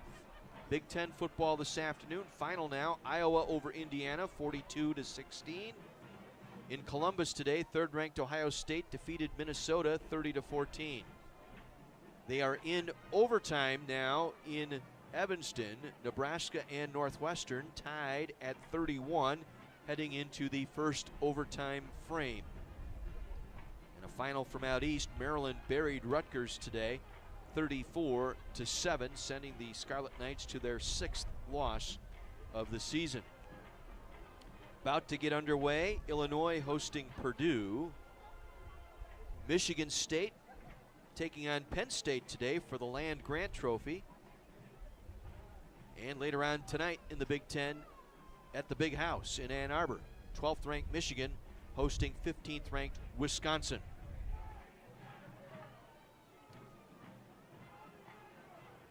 As I mentioned, the Redmen with a pair of home games, hosting Millikin this afternoon.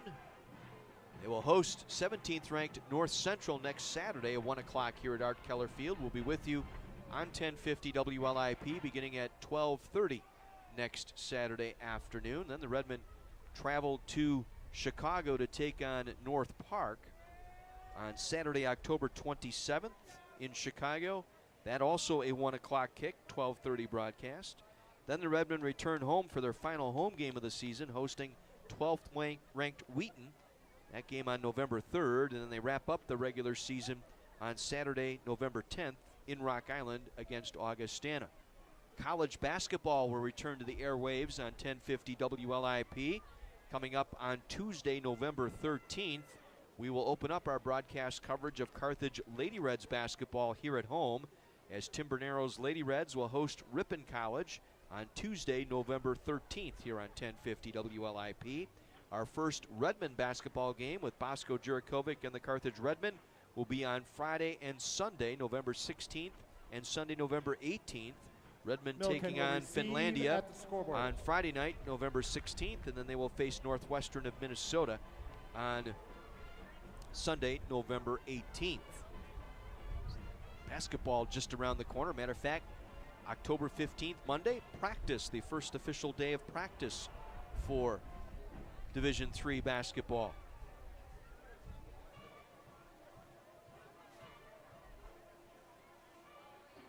Both teams ready to go here to start our second half. Millikin will get the football to start this second half by winning the coin toss and deferring their decision until the second half.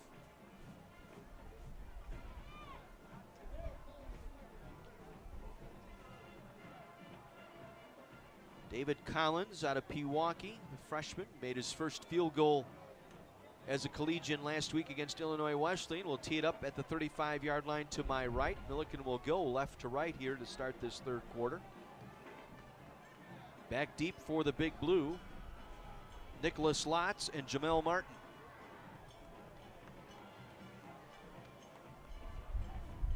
It is clouded over here at Keller Field. Remains chilly here. That wind out of the south.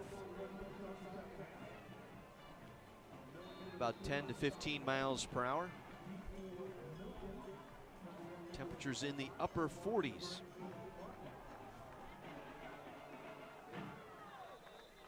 That wind blowing the ball off the tee. Third time today, the team kicking off has had to reset that football on the tee.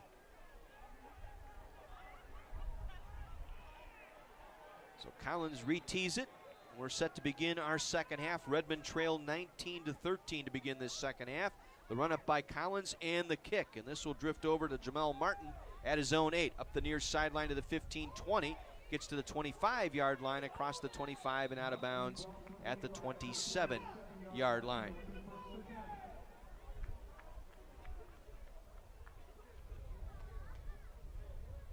We'll see who comes out at quarterback here for the Big Blue. Stepina had been hobbled a little bit.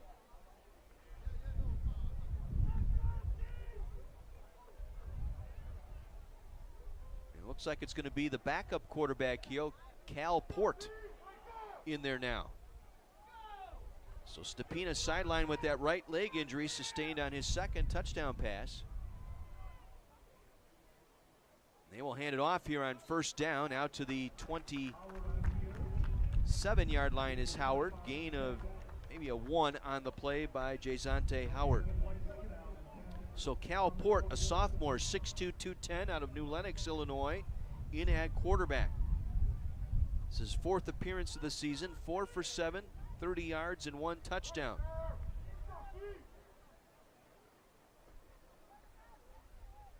Might see a steady dose of Jazante Howard here in this second half. No gain on that last play. Jacob Seimer in on the stop for the Redmen. Second down and 10 from the 25. Again, Howard, and Howard again met at the line of scrimmage, may have gotten a yard. That's about it. Kevin O'Boyle was right there to make the stop for the Redmen. Stubblefield, Seimer, Fry, and Benke up front for the Redmen. Trost and O'Boyle, the linebackers. Secondary of Thigpen, Baker, Bumba, Dennis, and Calvert. 3rd and 10 here for the Big Blue. Millikin 3 for 7 on 3rd downs today. Port, the sophomore, at quarterback. Stepina out with a leg injury. Port going to throw on 3rd down. Now scrambles. Upfield he goes, gets across the 30, 35, gets the first down out to the 37-yard line. Cal Port on the scramble. Flushed out of the pocket to his left and found an opening and will pick up the first down, a gain of 12. They'll officially mark it out to the 39, a gain of 14. First down, Millikin. Well, he got a nice downfield block. Trost got hung up by Gerald Perry. The wide receiver did a nice job hooking Trost that time, who was trying to draw a bead on Port, the quarterback. 1st and 10 Millikin now from their own 39. 2 receivers here to the near side, single receiver to the left. They'll keep the tight end in for protection here. Howard gets the carry. Howard struggles his way maybe to the 40, 41-yard line. He is strong for 5'6", 160. Took O'Boyle with him for an extra yard there to gain of 2.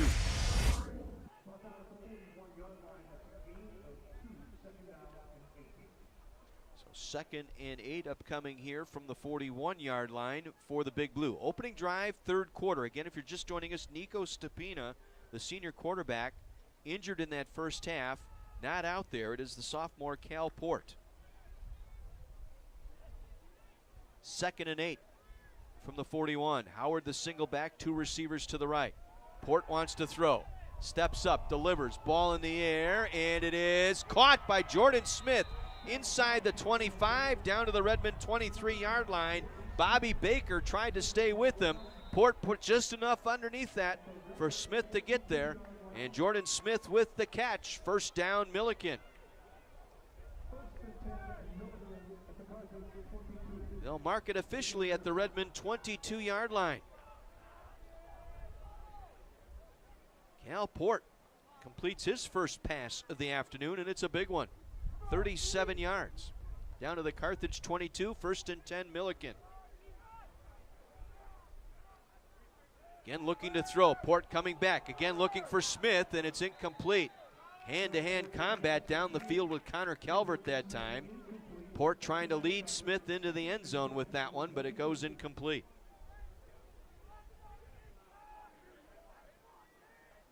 Fry coming out. Dylan Ramirez in there now at a defensive line position for the Redmen. 2nd down, 10, Millikin. Ball at the Carthage 22-yard line. Just underway, 3rd quarter. Millikin leading 19-13, but driving on the Redmen here. Port will hand it off. Howard up the middle inside the 20 down to the 19-yard line. Jogi Bumba there on the stop for the Redmen. Gain of about 4 here for Millikin. Sets up a 3rd and 6 for the Big Blue at the Carthage 18-yard line.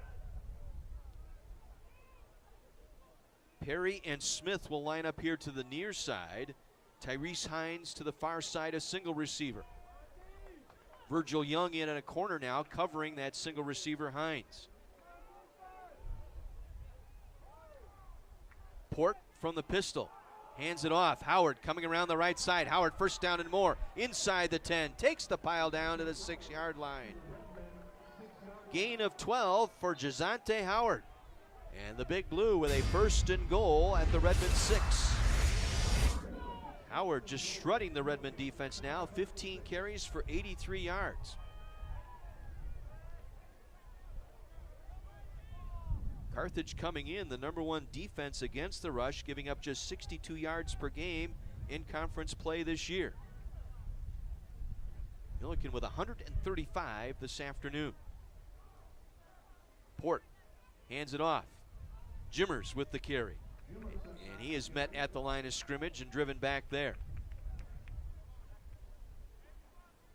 Dennis, along with Benke there to make the stop for the Redmen. Actually lose a yard. They'll mark it back at the 7-yard line. 2nd and goal from the 7. George Jimerson, the junior, in at running back now, 5'7". Cal Port, the quarterback. working from the pistol, has Jimerson in the backfield to his left. 2nd and goal from the 7. Looking for Smith. Ball's off Smith's shoulder pad, deflected in the air and falls down incomplete. Quick post move that time into the end zone. Ball was thrown late off the back shoulder of Smith, incomplete. Brings up 3rd and goal from the 7. Jimerson out, Jazante Howard back in at a running back. A.J. Fox, a freshman, in now as a tight end, lines up on the right side. Jordan Smith, single receiver to the right. Perry in the slot left, along with Hines. 3rd and goal from the 7 for the Big Blue. Port working from the pistol, takes the snap. Will hand it off. Howard bounces his way left to the 5, to the goal line. Touchdown, Millikin. Jazante Howard, 2nd effort. Tried to go up the middle, bounced it to his left, drove into the end zone, and Millikin adds to their lead, up 25-13.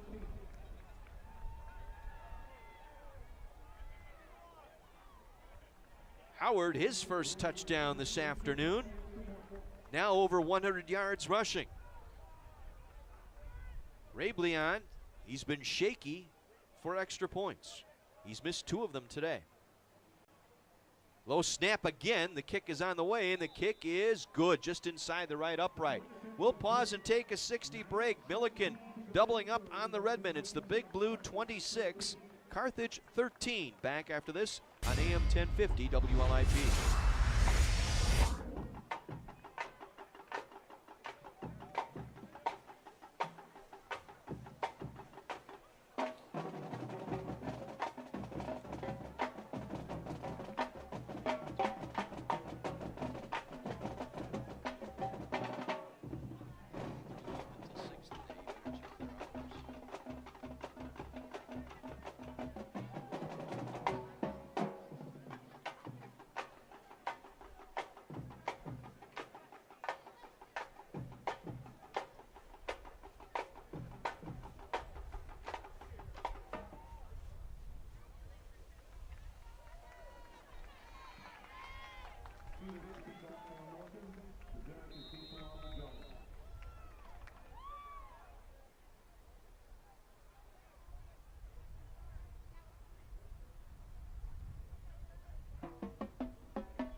On the ensuing kickoff, another short one taken by Sam Limbaugh.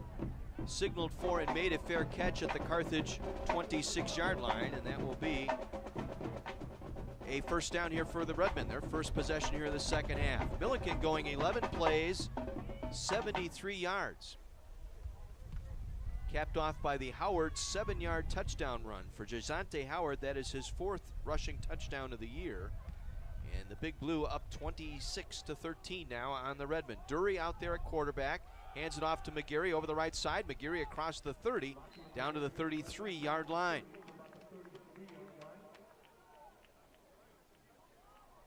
Gain of 7 on the play for Lafayette McGarry. McGarry 15 carries, a net of 30 today. He has found the going slow. Redmen in a hurry up. Facing a 2nd and 3 from their own 33. Dury wants to throw, steps up in the pocket, goes over the middle, slant route, looking for French, in and out of his hands, incomplete. French, the intended receiver, broken up on the play by Ladavian Severato.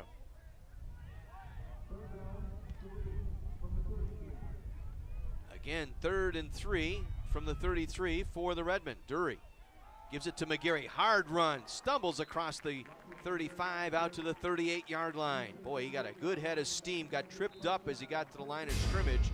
But McGarry still able to pick up the first down. 1st and 10 Redmen at the 38. 5-yard pickup by McGarry. He gets the call again. Bounces to his left. McGarry lowers the shoulder across the 45 out to the 47-yard line. Gain of 8, maybe 9 on the play. McGarry dropping the bomb that time. Ron Hayes ran him over. 2nd and short. Dury Trying to go over the middle, ball knocked down, incomplete. Nakia Everett, the linebacker, going up to knock that ball down. It'll bring up a 3rd and 1 here for the Redmen.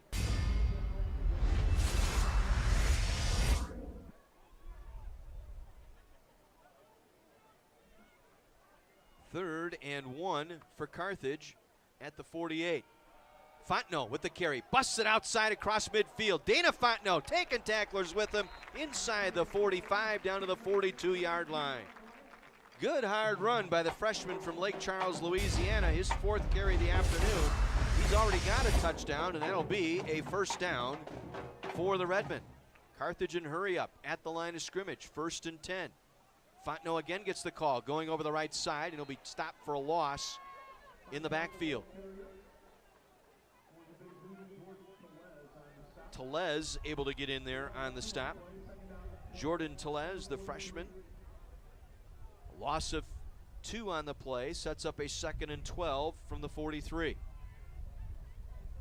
Fontenot remains in the backfield. Dury wants to throw. Comes back near side, in and out of the hands of French. He was open, he dropped it, incomplete. French trying to make a low grab that time near the 35-yard line. Should have had it. In and out of his hands, incomplete. Quickly now, another 3rd and long here for the Redmen. Carthage 4 for 10 on 3rd downs today. Patton and Bazaric lined up here to the near side. French to the far side with Fontenot in the backfield for Dury. Takes the snap. Goes left side, and it's up in the air, and the catch is made.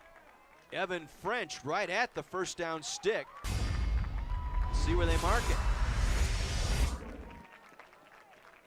Might be a little bit short here. Let's see. He caught it inbounds. It's going to bring up 4th and half a yard here for the Redmen. Wow, just short. Carthage keeps the offense on the field. They're getting Limbaugh, the extra tight end, out there. The freshman will line up on the right side. Twin tights here on 4th and short. They want to pass. They go to French, makes the catch. Inside the 25, down to the 20-yard line, hung on to it.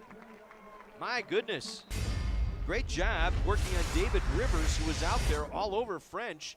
And French kept his hands on the ball, picks up the 1st down near the 20-yard line. Great leaping grab at the 22 that time by French. 1st and 10 Redmen at the 20.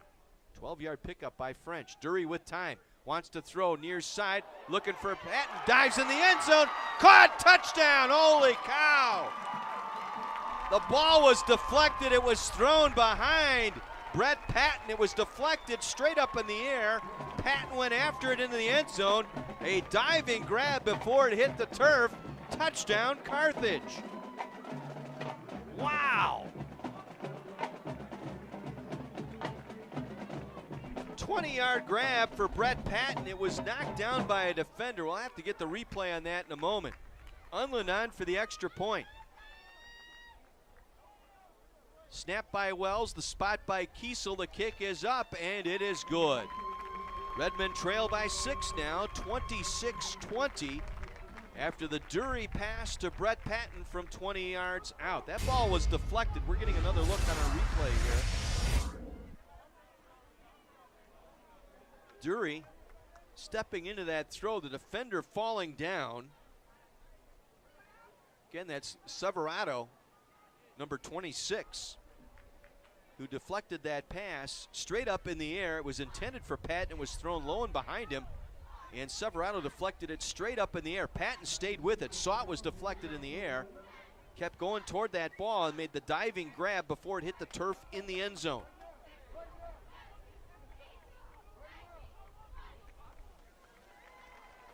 So Carthage comes right back.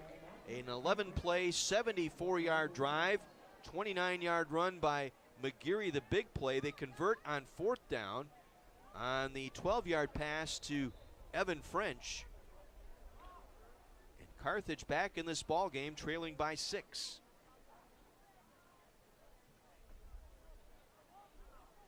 Collins to kick off, and again, that ball blows off the tee once again. Dury now 11 of 19, 179 yards and 1 touchdown. Patton today, 2 catches for 88 yards, including that 20-yard touchdown grab. The run up by Collins. And the kick, it will go to Martin at his own 10. Cuts near side 15-20 to the numerals 25-30. Down the sideline, penalty marker down. 2 of them, as a matter of fact. This will be a block in the back. Negates the return out near the 40-yard line by Jamal Martin.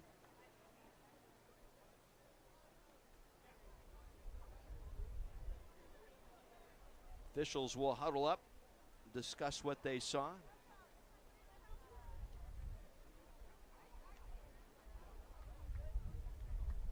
Holding, receiving team, number 33. That penalty is declined. Holding, receiving team, number 32. That penalty is accepted at the spot of the foul. First down.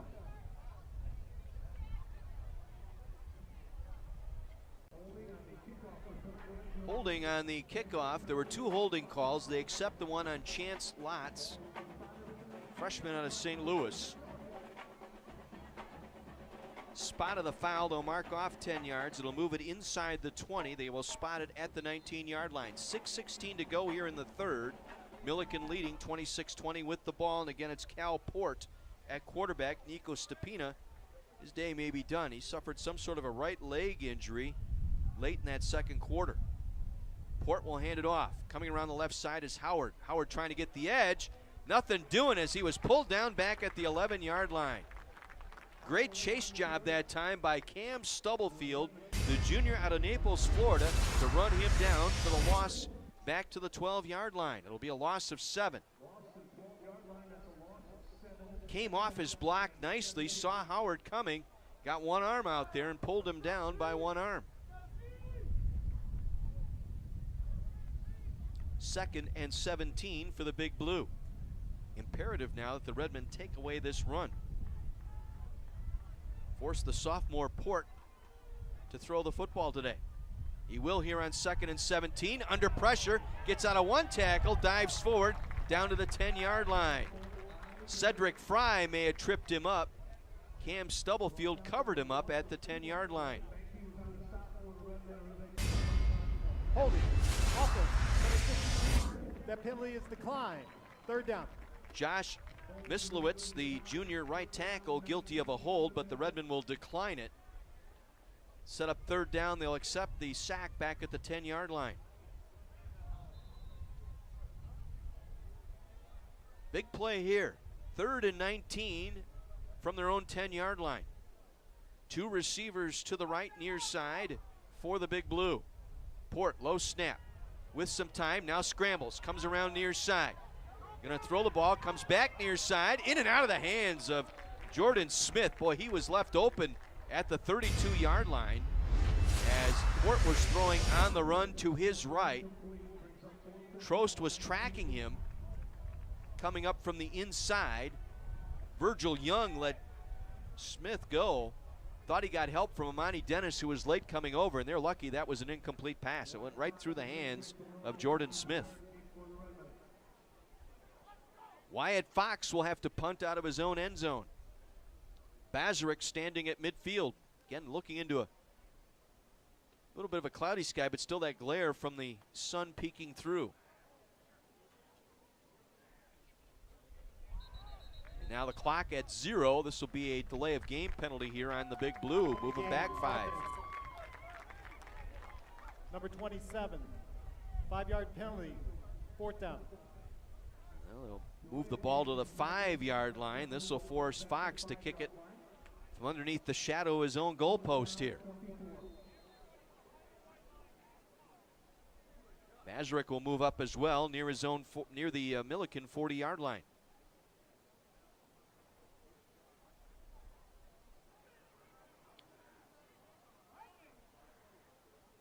Good snap back to Fox. He'll get this one away.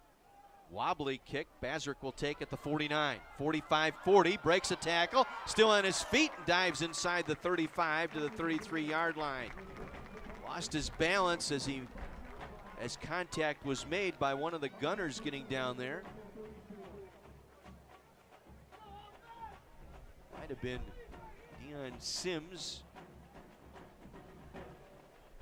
Redmond in good field position here. They'll take it at the Millikin 34-yard line with 4:55 to go in the third, trailing 26-20. Billy Dury been the quarterback most of the afternoon. Briefly saw Cameron James in the first quarter. But this is Dury out there. He'll have Fontenot in the backfield. Patton and French lined up here to the near side with Patton in the slot.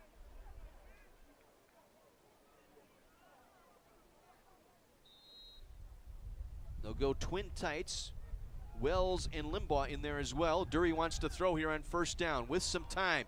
Going back over the middle, and it's nearly picked off. Thrown into traffic looking for French. It was underthrown and almost intercepted by the linebacker for the Big Blue. It was Bobby Brake back there defensively. It was intended for French, but it was underthrown and into double coverage as well. This is Fontenot on the carry. Fontenot across the line of scrimmage down to the 31-yard line for a pickup of 3. Brings up third and a long set for the Red. Hurry up, Dury scrimmage, takes the snap, rolling left, throwing on the run. Open is French, catch inside the 25. Belted, lost the ball, still on the ground. They're diving for it inside the 20, and they give it to Millikin. Millikin comes away, French going down, coughed it up. They'll rule it a fumble. Awfully close to French down. Another look here. They've already indicated it's going to be Millikin ball at the 19-yard line. French made the catch, was fighting for extra yardage, and the ball got jarred out. Now the question was he down? He makes the catch, starts advancing down the 25. Hit there. Nope, the ball came out before he was down. Good call by the official. Millikin takes over. Third turnover of the day by the Redmen. Howard, no place to go, wrapped up behind the line of scrimmage. Maybe a yard out of all of that. Gabe Vila got the tackle. 2nd and 9 from the 20. Just over 4 minutes to go here in the third. Redmond with 3 fumbles today, and they've lost 2 of them. Port out there at quarterback. Stepina injured in the second quarter, has not returned. Again, Howard trying to bounce it outside across the 20. Tries to cut back at the 25 and wrapped up there. Tried to angle his way back toward the middle of the field. Gain of 3 brings up a 3rd and 6 here for Millikin at their own 24-yard line. Trying to take advantage of the turnover. They have 7 points off of the Redmond turnovers today. Taking a lot of time getting their play in. Play clock down to 6 now as Port has them set at the line of scrimmage. Redmond showing blitz off the edge. Port pump fakes, throws left. Ball in the air. Ball is caught. Cross midfield.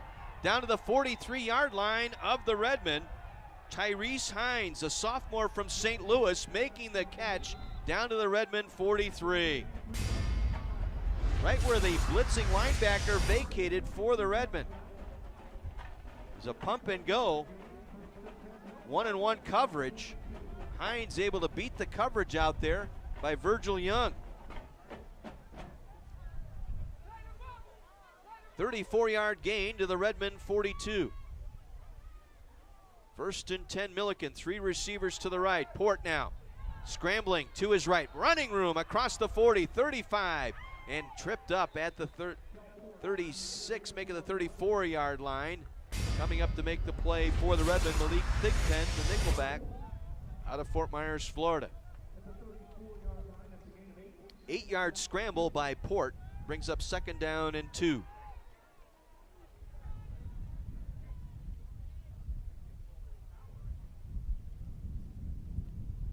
Jimerson in there as a running back. 3 receivers to the left, single receiver to the right. That single receiver is Jordan Smith. 2nd and 2 from the Redmond 34. Port wants to throw quickly, comes back near side, broken up, incomplete. Intended for Jordan Smith, getting a hand in there. Connor Calvert, the cornerback, the senior out of Caledonia, Michigan. 3rd and 2 for the Big Blue. Clock stopped, 1:40 remaining here in this third quarter. Redmond trail 26-20. French, a fumble here, sets up this drive for the Big Blue. Another big third down here. Millikin, 7 of 12 on third downs today. Give it to Jimerson. Jimerson, second effort, gets the first down to the Redmond 31-yard line. Jeremy Benke there to make the tackle. But a fresh set of downs here for the Big Blue. Again, working without Nico Stepina, their senior quarterback.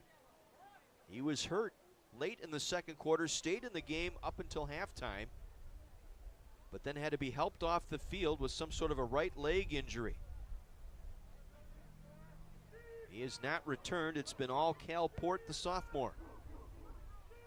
Redmond showing blitz here on first down. They give it to Howard, tries to bounce it left, across the 30 to the Redmond 29-yard line with a penalty marker down. Jogi Bumba made the tackle, but he may have been in the neutral zone. Let's see. It'll be a face mask penalty, it looks like, against the Redmond. Here's the call. Personal foul, face mask, number 2 of Carthage. Half the distance to the goal, automatic first down. Jogi Bumba with the face mask. This will move the ball to the Redmond 14-yard line. Spotted at the Carthage 14-yard line, and a first down here for Millikin. 1st and 10 from the Redmond 14. Up 26-20.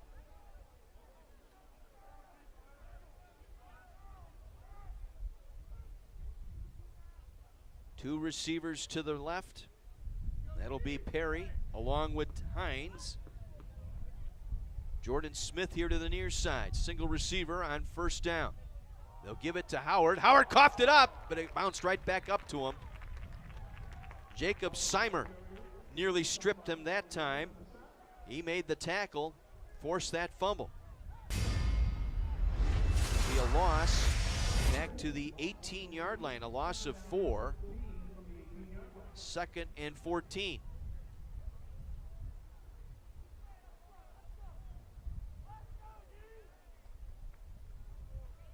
And the Big Blue will take this into the fourth quarter.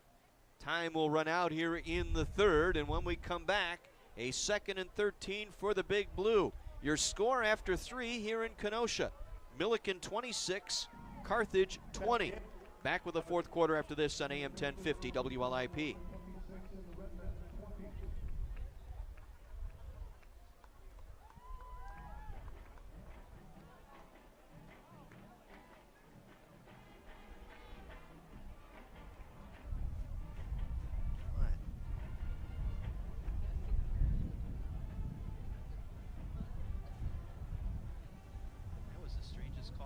It was on the same players.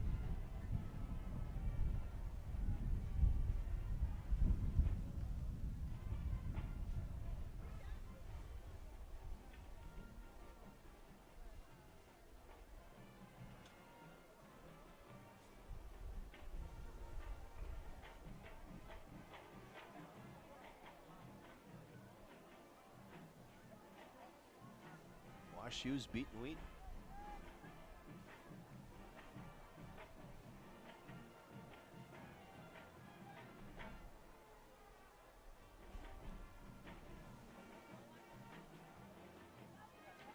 John Weiser back with you at Keller Field as we begin the fourth quarter. Carthage trailing 26-20. Millikin with the ball at the Redmond 18-yard line.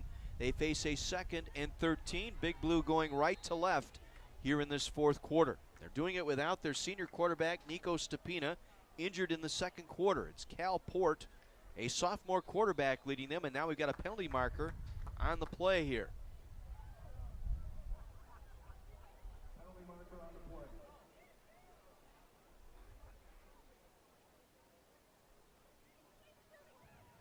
Before the snap, false start, number 83 of the offense. 5-yard penalty. Replay, second down. Tyrese Hines lined up here as a single receiver. Jumped the line of scrimmage, so add 5 to that. It makes it a 2nd and 18 here for the Big Blue. Howard the single back, 2 receivers to the right. That's Smith and Perry. And they're going that way, looking for Smith. Ball in the air. Catch is made. Touchdown, Millikin. Jordan Smith, a back shoulder throw thrown beautifully by Port. Smith turned around, made the catch in front of the coverage man. And they add to their lead, up 12, 32-20. The offense is going to stay on the field. They'll go for 2 here. What a beautifully thrown ball by Cal Port, the sophomore. A back shoulder throw to Jordan Smith. That is his 3rd touchdown reception of the day. He's now got 7 catches for 152 yards and 3 touchdowns. Going for 2 here is Port. Again, looking that way, and it is intercepted in the back of the end zone. Virgil Young able to make the pick, so the 2-point conversion is no good. It remains 32-20, Millikin, with 14:54 to play in this game. 8 plays, 58 yards. Make that 9 plays for 81 yards. Port, the 23-yard pass to Smith. For Smith, his 3rd touchdown of the day. 7 receptions now, 147 yards and 3 touchdowns. Port today, 3 of 7 for 94 yards and a touchdown. A 12-point Millikin lead early in the 4th. Again, the Redmen been in this position before. They were down 14 last week to Illinois Wesleyan with 8 minutes to go. They were able to get it in the end zone twice, scoring their 2nd touchdown with just under a minute in regulation to force overtime. The run up by Peters, again a short kick. It's going to go out of bounds. This is a break for the Redmen here, as this will be a Redmen ball at the 35-yard line. So Carthage with good field position here. The offense huddled around Dustin Hasek as they get set to take the field here, trailing 32-20. Okay. Legal procedure, kick out of bounds. The ball will be placed at the 35-yard line. First down, Carthage. Billy Dury today, 12 of 21 for 192 yards and 1 touchdown. That to Brett Patton. Dana Fontenot will be the running back here to start this drive. Fontenot with 6 carries for 44 yards today and a touchdown. Dury will hand it off. Fontenot up the middle, fights his way forward to the 40-yard line. Nice run by Fontenot, brought down by Matt Brown, the linebacker. Gain of 5 on the play, 2nd and 5 for the Redmen. Carthage in hurry up here. At the line of scrimmage, ready to snap. Dury takes the snap. Fakes the handoff. Going to throw it over the middle, looking for Patton. Was interfered with. No flag. Are you kidding me? Patton was running a slant route out to the middle of the field, was held up as the ball was in the air. How can you not call that pass interference? We see the replay. He was running a skinny post across midfield, was hung up by the corner, David Rivers, and the official let it go. Come on. Snap to Dury on 3rd down. Throws, catch made by Evan French out at the 48-yard line. Gain of 8 and a first down for Carthage. That's Thad Hilliard here on the near sideline. Saw that whole play, kept the hanky in the pocket. Field judge not much better. Travis Korth. Not sure what he was looking at. Wow, that was interference all the way. As it is, Carthage gets a first down, 1st and 10. Dury running to his right, throws right. Bazurek makes the catch and angles his way out of bounds near sideline at the 42. Bobby Brake takes him out there. Be a 10-yard pickup and a first down for the Redmen at the Millikin 42. French and Bazaric to the left side. They will hand it off. McGeary with some running room right side, 35-30, with a blocker in front and out of bounds across the 25-yard line. Patton trying to throw a downfield block. McGeary waiting for that block to happen, able to get the extra yardage. They will mark him out at the 25. Gain of 17 and a first down for the Redmen at the Millikin 25. Dury gets the snap, hands it off. McGeary up the middle. Matt Brown able to meet him at the 21-yard line and wrestle him to the turf there. Gain of 4 by Lafayette McGeary. McGeary now with 20 carries on the afternoon.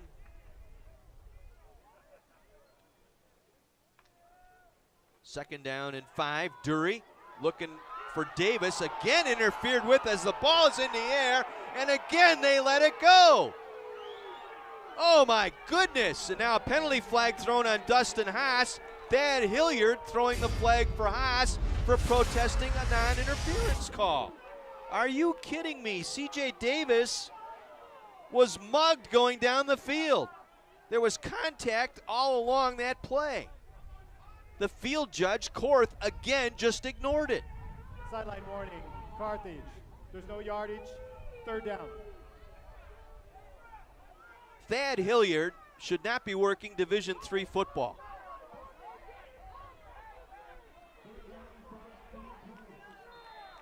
That's 2 interference calls that they missed. Third down and 5. The handoff goes to Fontenot. Breaking tackles, diving forward, should have enough for the first down at the 15-yard line. Good hard run by the freshman out of Lake Charles, Louisiana. Tell you what, Mr. Martin, if you're listening today, guys in stripes, not doing a good job. 1st and 10. Fontenot on the carry, dives forward inside the 15 down to the 14-yard line. I'm sorry, but some of these guys are high school officials. They're good enough for that game. They're not good enough at this next level. Second down and 9. Ball at the 14-yard line. Fontenot remains in the backfield. 2 receivers left, single receiver right. They'll fake to Fontenot. Going to throw the football underneath the Bazaric at the 5. Circles back to the 3-yard line and out of bounds there. Bazaric able to pick up the first down, out of bounds inside the 4-yard line. Stops the clock with 12:05 remaining. Carthage trailing 32-20, but now a 1st and goal Redmond just inside the 4-yard line. Dury has them set. Fontenot in the backfield. Bazaric lined up in a slot right side along with Patton. French to the left side. Dury gets the snap, looking for French. In and out of his hands, incomplete. There was contact in the end zone with the defender, Keyshawn Marshall. 2nd and goal from the 4. Again, it'll be Patton and Bazaric near side with Bazaric in a slot. French lined up to the left side. Fontenot in the backfield. He'll get the, or he should say McGeary gets the call and takes it down to the 1. Lafayette McGeary. 3-yard pickup. 21 carries now for 76 yards. They're set again. 3rd and goal from the 1. Dury takes the snap. Looking for French. Mugged in the end zone. Finally a penalty flag. Thank you, back judge. Contact before the ball got there. As Keyshawn Marshall battling French. Defense, number 23. Since the And foul Marshall occurred in the end zone, called for the ball was penalty. placed at the 2-yard line. Be an automatic first down at the 2-yard line here for the Redmen. 1st and goal, Redmen at the 2 on the pass interference call on Keyshawn Marshall.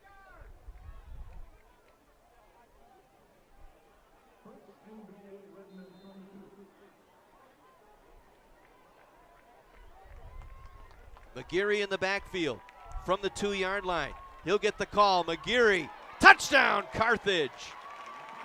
Lafayette McGeary able to run it in from 2 yards out. His first touchdown this afternoon for McGeary on the season now. He has 7 touchdowns. And Carthage pulls to within 6 now at 32-26 with 11:23 to go.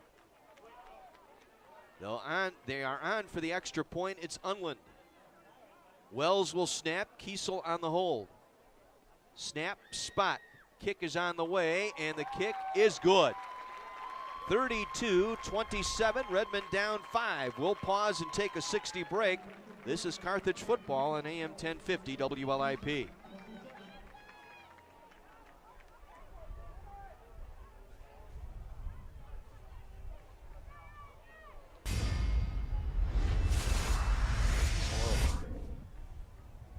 He's a basketball official too, and he stinks.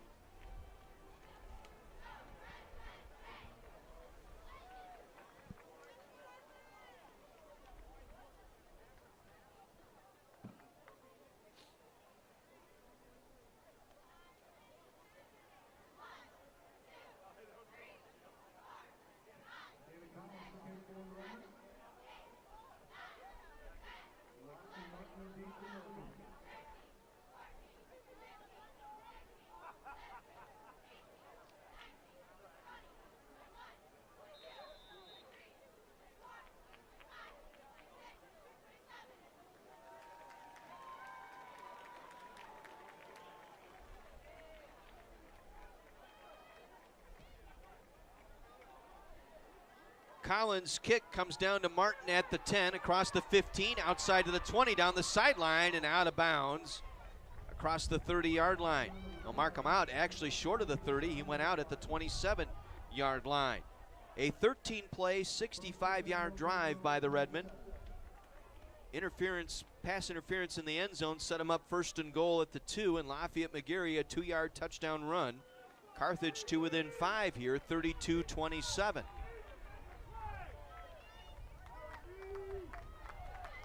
Two missed extra points today by Millikin. Cal Port playing for Nico Stepina. If you're just joining us, Stepina went out with a leg injury in the second quarter. It's been all Port here in the second half. He's at quarterback, takes the snap, hands it off. This is Jazante Howard. Cuts back, runs right back into the wash, breaks a tackle across the 25, back to the line of scrimmage at the 27-yard line. Not much running room there. Cedric Fry sent him back inside for the Redmen.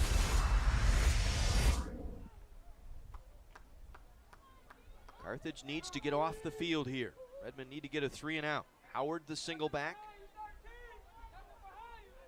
Perry will line up in a slot near side with Hines. Single receiver to the right is Jordan Smith. Smith with 3 touchdown receptions today.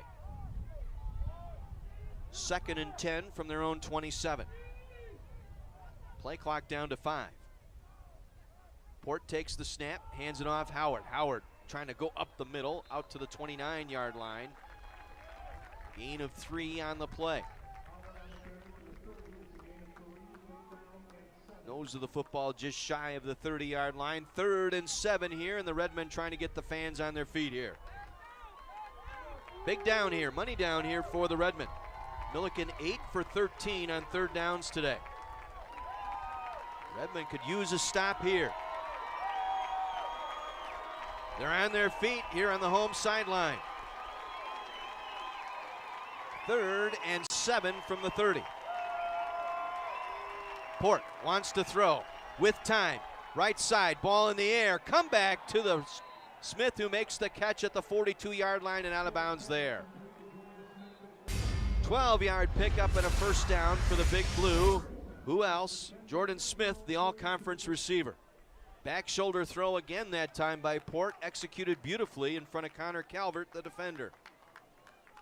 1st and 10, Millikin at the 42-yard line.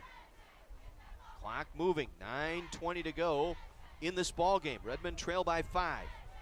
Need to get a stop here. Port taking as much time as he can here. Well, working the play clock down to 5 before he takes the snap here. We'll hand it off. This is Jimerson trying to get the edge right side, around the corner, across the line of scrimmage and out of bounds near the 43-yard line. Let's say he was stopped inbounds. They will keep the clock winding here, under 9 minutes to go. Gain of 1, 2nd down and 9 upcoming.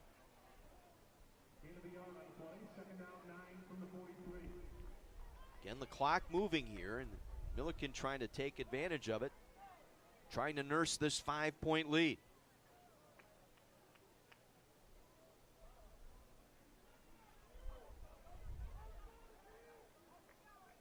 Port working from the pistol.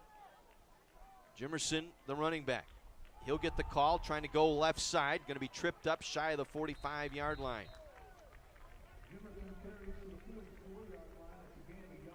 Picks up a yard on the play. 3rd down and 8 upcoming. Jimerson out. Jazante Howard back in at running back. Another big 3rd down here. Redmond defense imploring the crowd.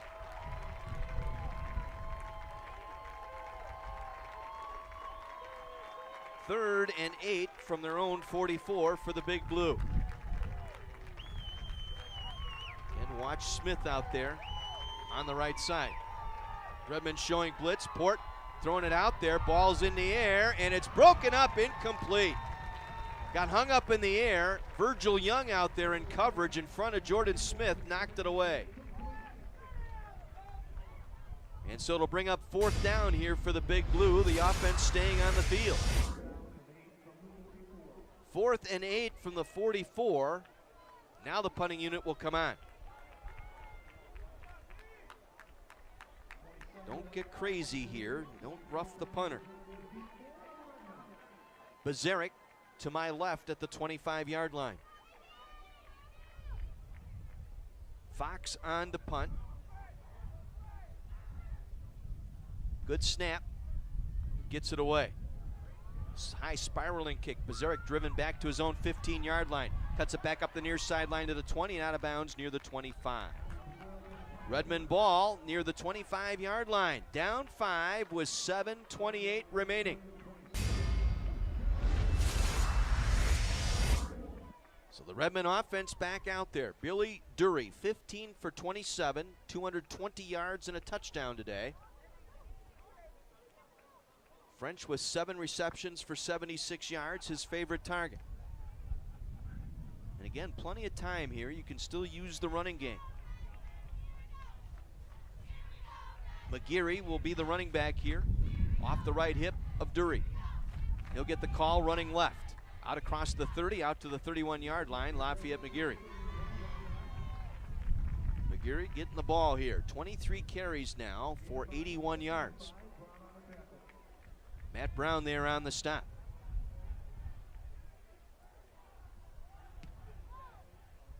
Second down and 5. Dury wants to throw. Now scrambles up the middle. Has some running room. Can take the first down and will across the 35. Shoved out of bounds by Everett at the 37-yard line. Gain of 6. It'll be a first down for the Redmen at the 38-yard line. We've got an injured Millikin player down, so the clock will stop here for an official timeout. Timeout for an injury on the field. Gives us a chance to look at scores from around the league right now in the CCIW. Washington University, 4 minutes to go, 4th quarter. They have a 10-point lead on the Wheaton Thunder, 17-7. Augustana pounding North Park now, 41-0 in Chicago. Illinois Wesleyan, a 44-14 lead over Elmhurst. And Carroll is at North Central tonight at 6. Here we go. Redmond ready to go. It's McGeary. Big run out to the 45-yard line. A pickup of 7 for Lafayette McGeary.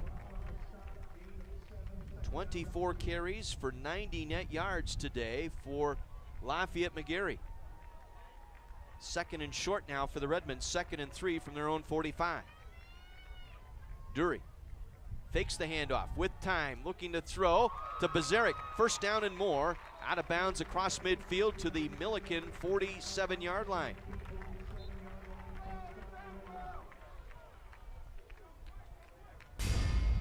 Good pitch and catch that time. Bazaric his third catch this afternoon. 1st and 10 Redmond.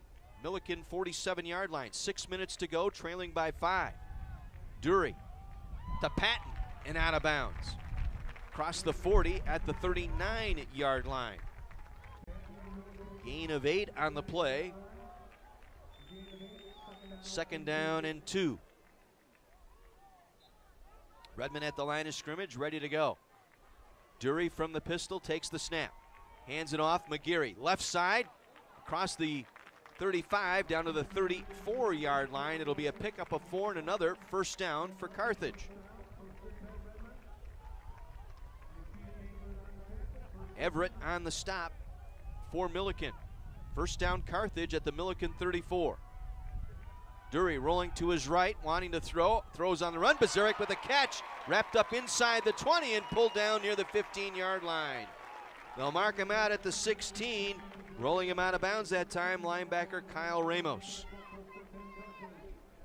So it'll be 1st and 10 Carthage at the 16-yard line. 18-yard pickup by Bazarek. Fontenot on the carry. The freshman, Dana Fontenot, inside the 15, down to the 13-yard line where he is swarmed under there. Fontenot with another strong day today. 10 carries for 58 yards today and a touchdown. Carthage rolling here. 2nd down and 8. Fontenot again. Lowers his shoulder inside the 10, down to the 9-yard line. Gain of 5 on the play. Ramos there on the stop. 3rd and 3 for the Redmen. 4:38 to go, and now we got a Millikin player just falls down. Stopping the clock here. Davian Jefferson, a junior defensive tackle. Officials timeout for an injury on the field. Stops the clock with 4:35 to play. Carthage down 5, but not, driving here. Not really anything. Crowd sensing Jefferson feigning an injury, but you know, I think he's seriously had a cramp there. I think that was the problem. McGeary in now to running back. Critical 3rd down here for the Redmen. 3rd and 3 from the Millikin 9.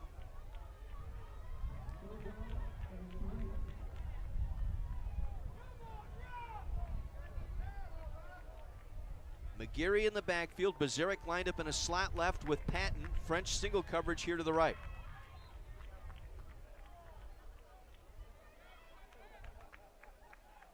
They'll give it to McGeary. Up the middle and very close to a first down. I think he's going to be a yard shy, bringing up 4th and 1. Redmen are ready to go. They're going to go for it here on 4th down. Dury has them set. 4th and 1 from the 7. Dury wants to throw. Comes back and it's incomplete. Thrown through the hands of Evan French. Dury was leveled as he got rid of that ball by Gabe Ziatone, and the Redmen turn it over on downs. Wow. They went with a pass. They were running the ball so well on this drive, and I hate to second guess Dustin Hasek, but boy, they were getting such 3-4 yards a carry. I think you give it a chance. Well, you got 3 timeouts here, 4:07 to play, trailing by 5. Millikin has the ball at their own 7-yard line. Cal Port in relief of Nico Stepina, who left the game in the 2nd quarter with a leg injury. We'll hand it off. Howard to the 5-yard line, that's it. Loss of 2 on the play, back to the 5-yard line.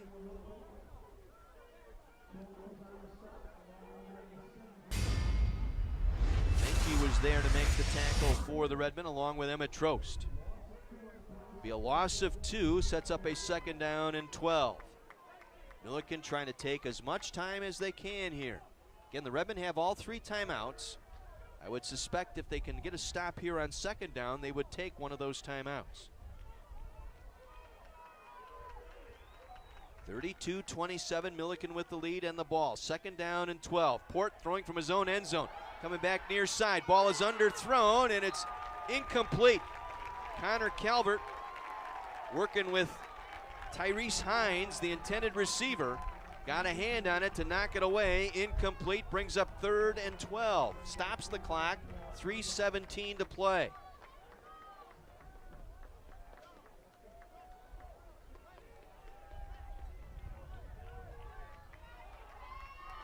Third and 12 from their own 4-yard line. Watch the draw here.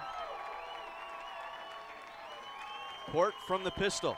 Takes the snap, wants to throw. Looking right, throwing right. Ball is in the air. Leaping grab by Gerald Perry. First down, Millikin at the Carthage at their 23-yard line. There is a penalty flag on the play.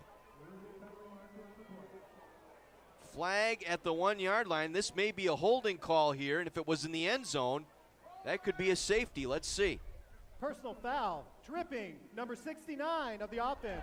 5-yard penalty for the previous, or half the distance to the goal for the previous spot. Third down. Jackson Delfosh with the tripping call. He tripped one of the linemen. I think it was Stubblefield who got tripped up. Half the distance, so this will move the ball to the 2-yard line. Replay, third down. That would have been a first down at the 22-yard line.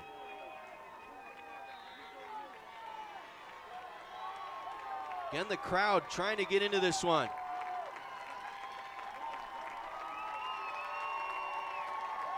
Third and 16 from their own 3-yard line. Port wants to throw out of his own end zone. Now scrambles up the middle.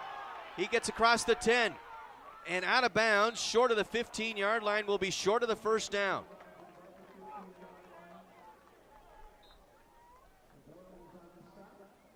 Kevin O'Boyle got to him. Punting unit coming on. He's going to be 2 yards shy of the first down. So Carthage will get the ball back here. They will take a timeout. How can, again, he ran the ball out of bounds. Carthage. That's their first and they kept the clock rolling. Of the half. Timeout Redmond, stopping the clock with 2:53 to go. It'll be 4th and 2 from the 15-yard line. They had sent the punting unit on. See if Dan Gritty changes this play here. With 2:53 remaining, Redmond trail 32-27. 17-10, Wash U over Wheaton. That game now 2:21 to go in the 4th. North Park off the Schneid. Skunk out of the box there, 41-7 now. And Illinois Wesleyan a huge lead over Elmhurst. Punting unit remains on here for Millikin. Bazarek standing at midfield awaiting the Wyatt Fox punt.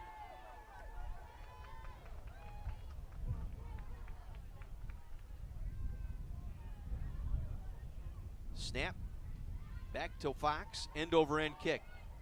They'll let it roll. Redmond will let it roll dead. It will roll out to the 49-yard line of Millikin. That's where Carthage will get it. Here we go. 2:43 to play. Redmond trail 32-27. They will take over at the Millikin 49-yard line. A 34-yard punt by Wyatt Fox. Well, Dury had the moxie last week to get the game-tying touchdown with under a minute left. Here they trail by 5. McGeary in the backfield. Bazarek in a slot left along with Patton. They'll give it to McGeary. Picks his way over the middle. McGeary 40, 35, 30. Inside the 30 and down to the 28-yard line. 21-yard run by McGeary to the 28 of Millikin. First down Redmond at the Millikin 28. Dury again gives it to McGeary, met in the backfield and driven down for no gain. It'll be 2nd and 10 from the 28. Clock continues to roll, 2:15 to play. Dury rolling left. Now under pressure, and down he goes at the 35-yard line, and the clock continues to roll. Dury had a chance to throw it away and didn't, and took the sack. And they get a break here as there's an injured Millikin player that stops the clock at 1:57.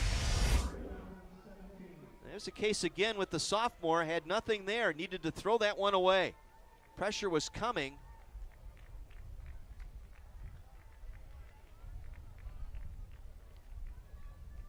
Please reset It the was play clock to 40 Everett. seconds for a defensive injury. Everett, who came in to make that tackle on Dury, got hurt making that play and is now over to the Millikin sideline. Huge loss on the play, sets up a 3rd and 17 now. A loss of 7 on the sack by Everett. 4th sack of Dury today. 3rd and 17. Clock moving, 1:45 to play. Dury with time, comes back near side to Bazaric, makes the catch, and he's tackled inbounds at the 27-yard line. Gain of 8 on the play brings up a 4th and 9 for the Redmen.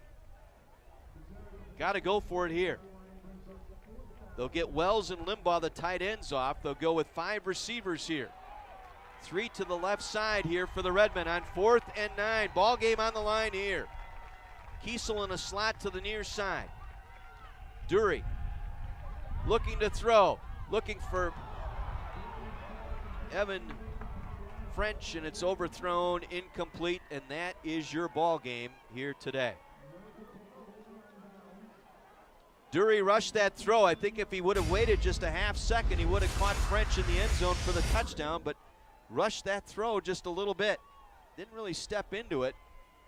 Ball sailed on him, and that is your ball game here today. The Millikin Big Blue will get to 5-1, 4-1 on the season. The Redmen will fall to 2-3 in conference and 2-4 overall.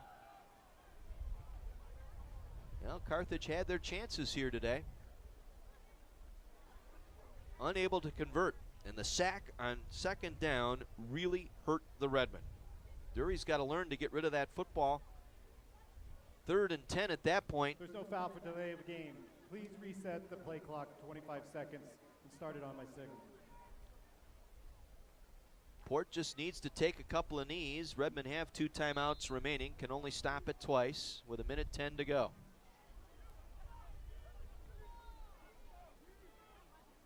I give some credit to Millikin today. They showed some moxie. Their quarterback out with an injury. Jazante Howard continues to impress. Now over 100 yards rushing today on 26 carries. Redmen will take their second timeout of the half.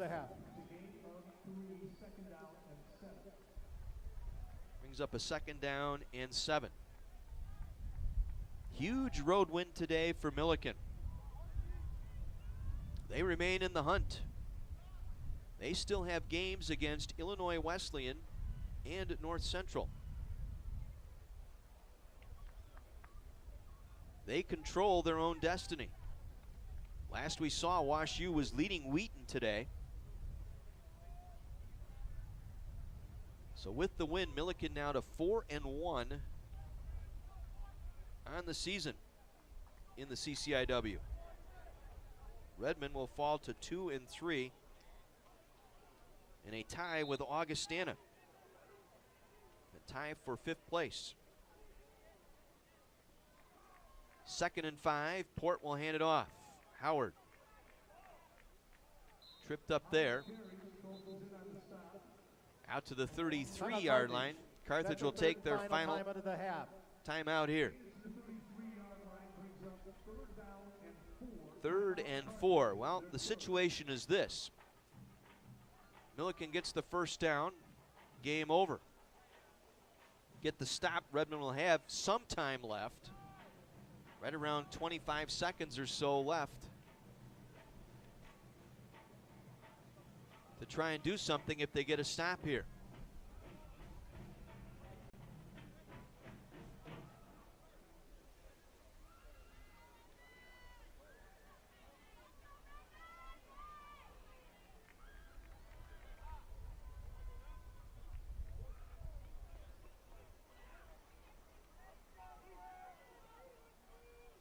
So Millikin gets them set. Port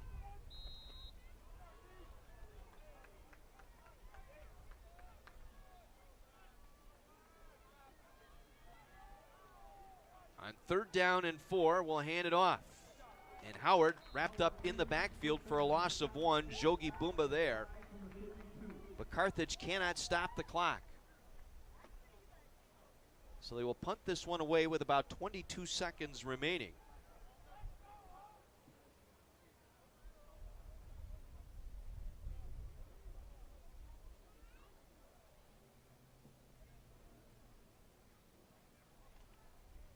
Again, Redmond kind of in a helpless position here. Millikin will probably take the delay of game as well here, unless they decide to take a timeout, which it looks like they will do here with 1 second remaining. Timeout, Millikin. They need to put a couple of seconds on that clock as well. That timeout was called with 17 seconds remaining. That's the first timeout of the half. Gotta add some time back to that clock here. They let 2 seconds fly off that clock. I think the back judge is going to ask the referee to reset the game clock here. Game clock operator, please put 17 seconds back on the play game clock. Legal eye Weiser here had that one pegged. 17 seconds.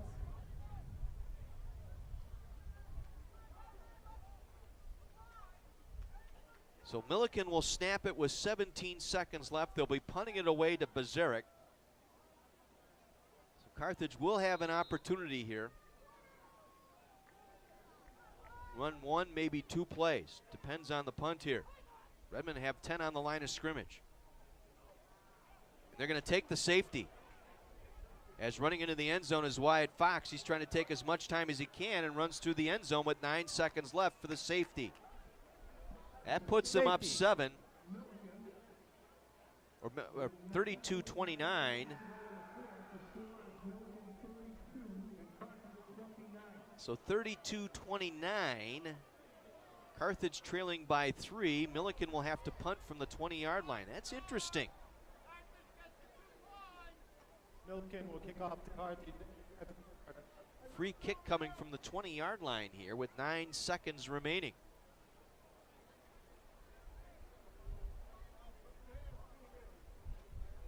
Well, you do have David Collins, who kicked a 46-yard field goal. See if they choose to punt or kick it off the tee here from the 20.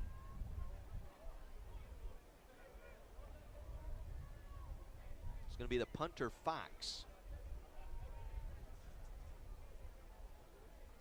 Again, the Redmen out of timeouts, so if they get this ball back here. So a free kick here. Wyatt Fox will do the kicking. He will punt this one away.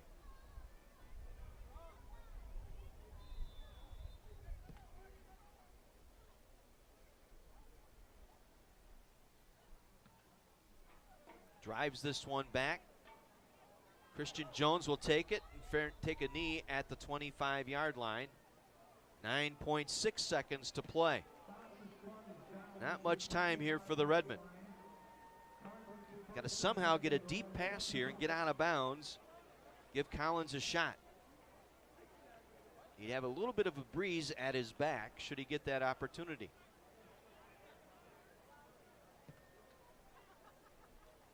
Trailing by 3 now, 32-29 on that safety. Game clock operator, please set the time to 9 seconds.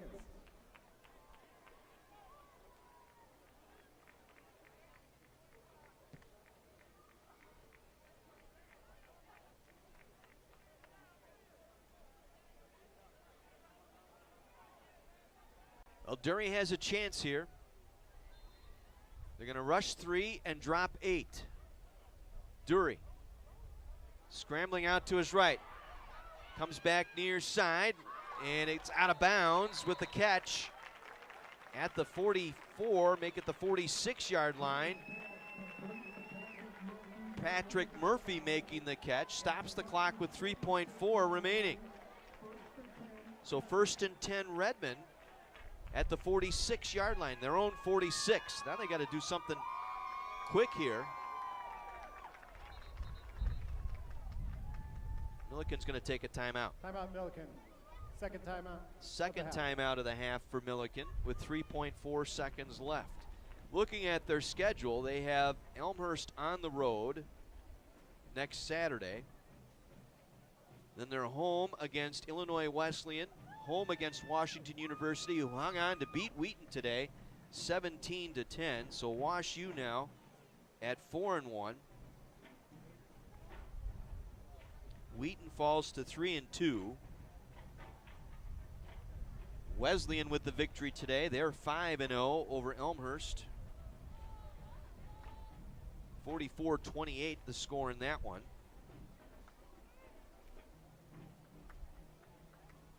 Millikin at 4-1. North Central at 3-1, playing tonight, hosting Carroll.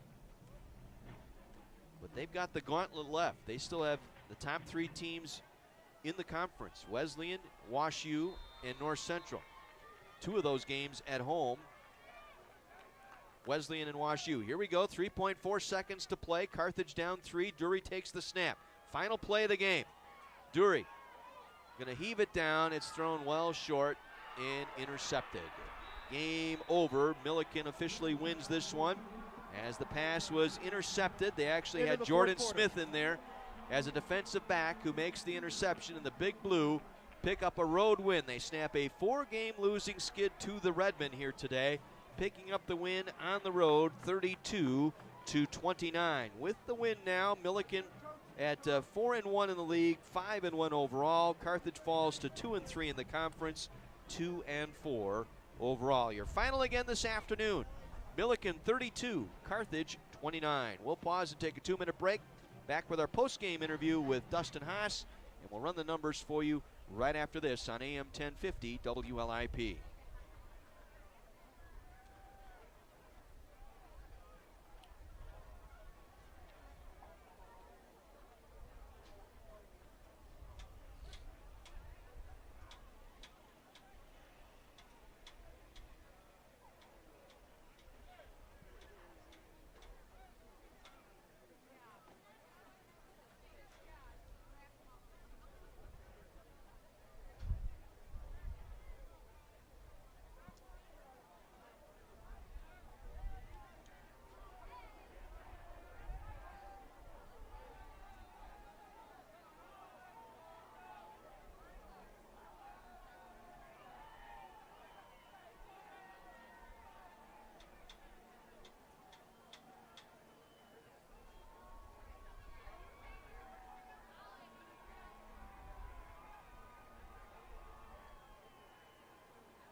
Carthage Redmen football on 1050 WLIP, brought to you today by Ruffalo's 2 Pizzeria and Family Restaurant on 45th Street in Kenosha.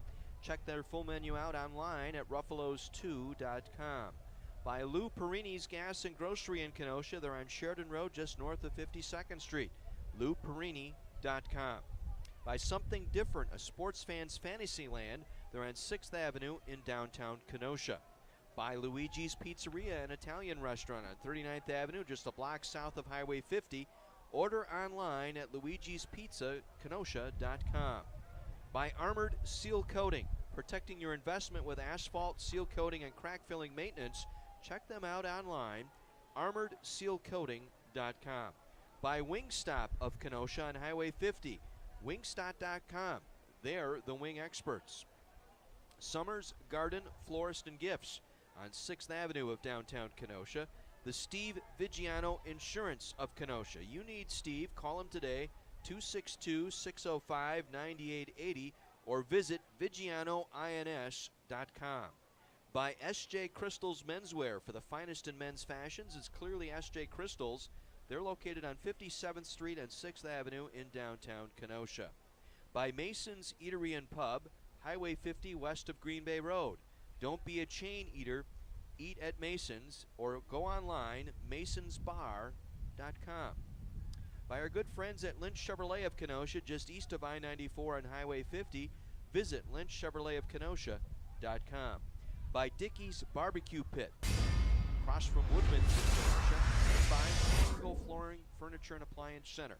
They're located 3 miles east of I-94 on Highway 50 at 39th Avenue in Kenosha. John Weiser back with you at Art Keller Field here today. A disappointing loss to the Millikin Big Blue. All the hats off to Millikin today.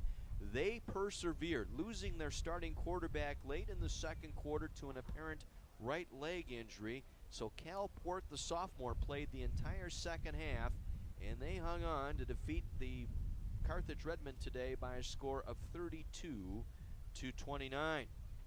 Carthage had an opportunity late. They had the ball, they had possession with under 6 minutes to go. They faced a 4th down and 10 from the 18-yard line and did not convert, giving the ball back to the Big Blue. The Big Blue trying to run out the clock. Carthage took their final 2 timeouts. They forced a safety on the punt. Wyatt Fox running around in the end zone, then finally running out of the end zone, give them the safety. And then they kicked away to the Redmen. Carthage got 3 plays off.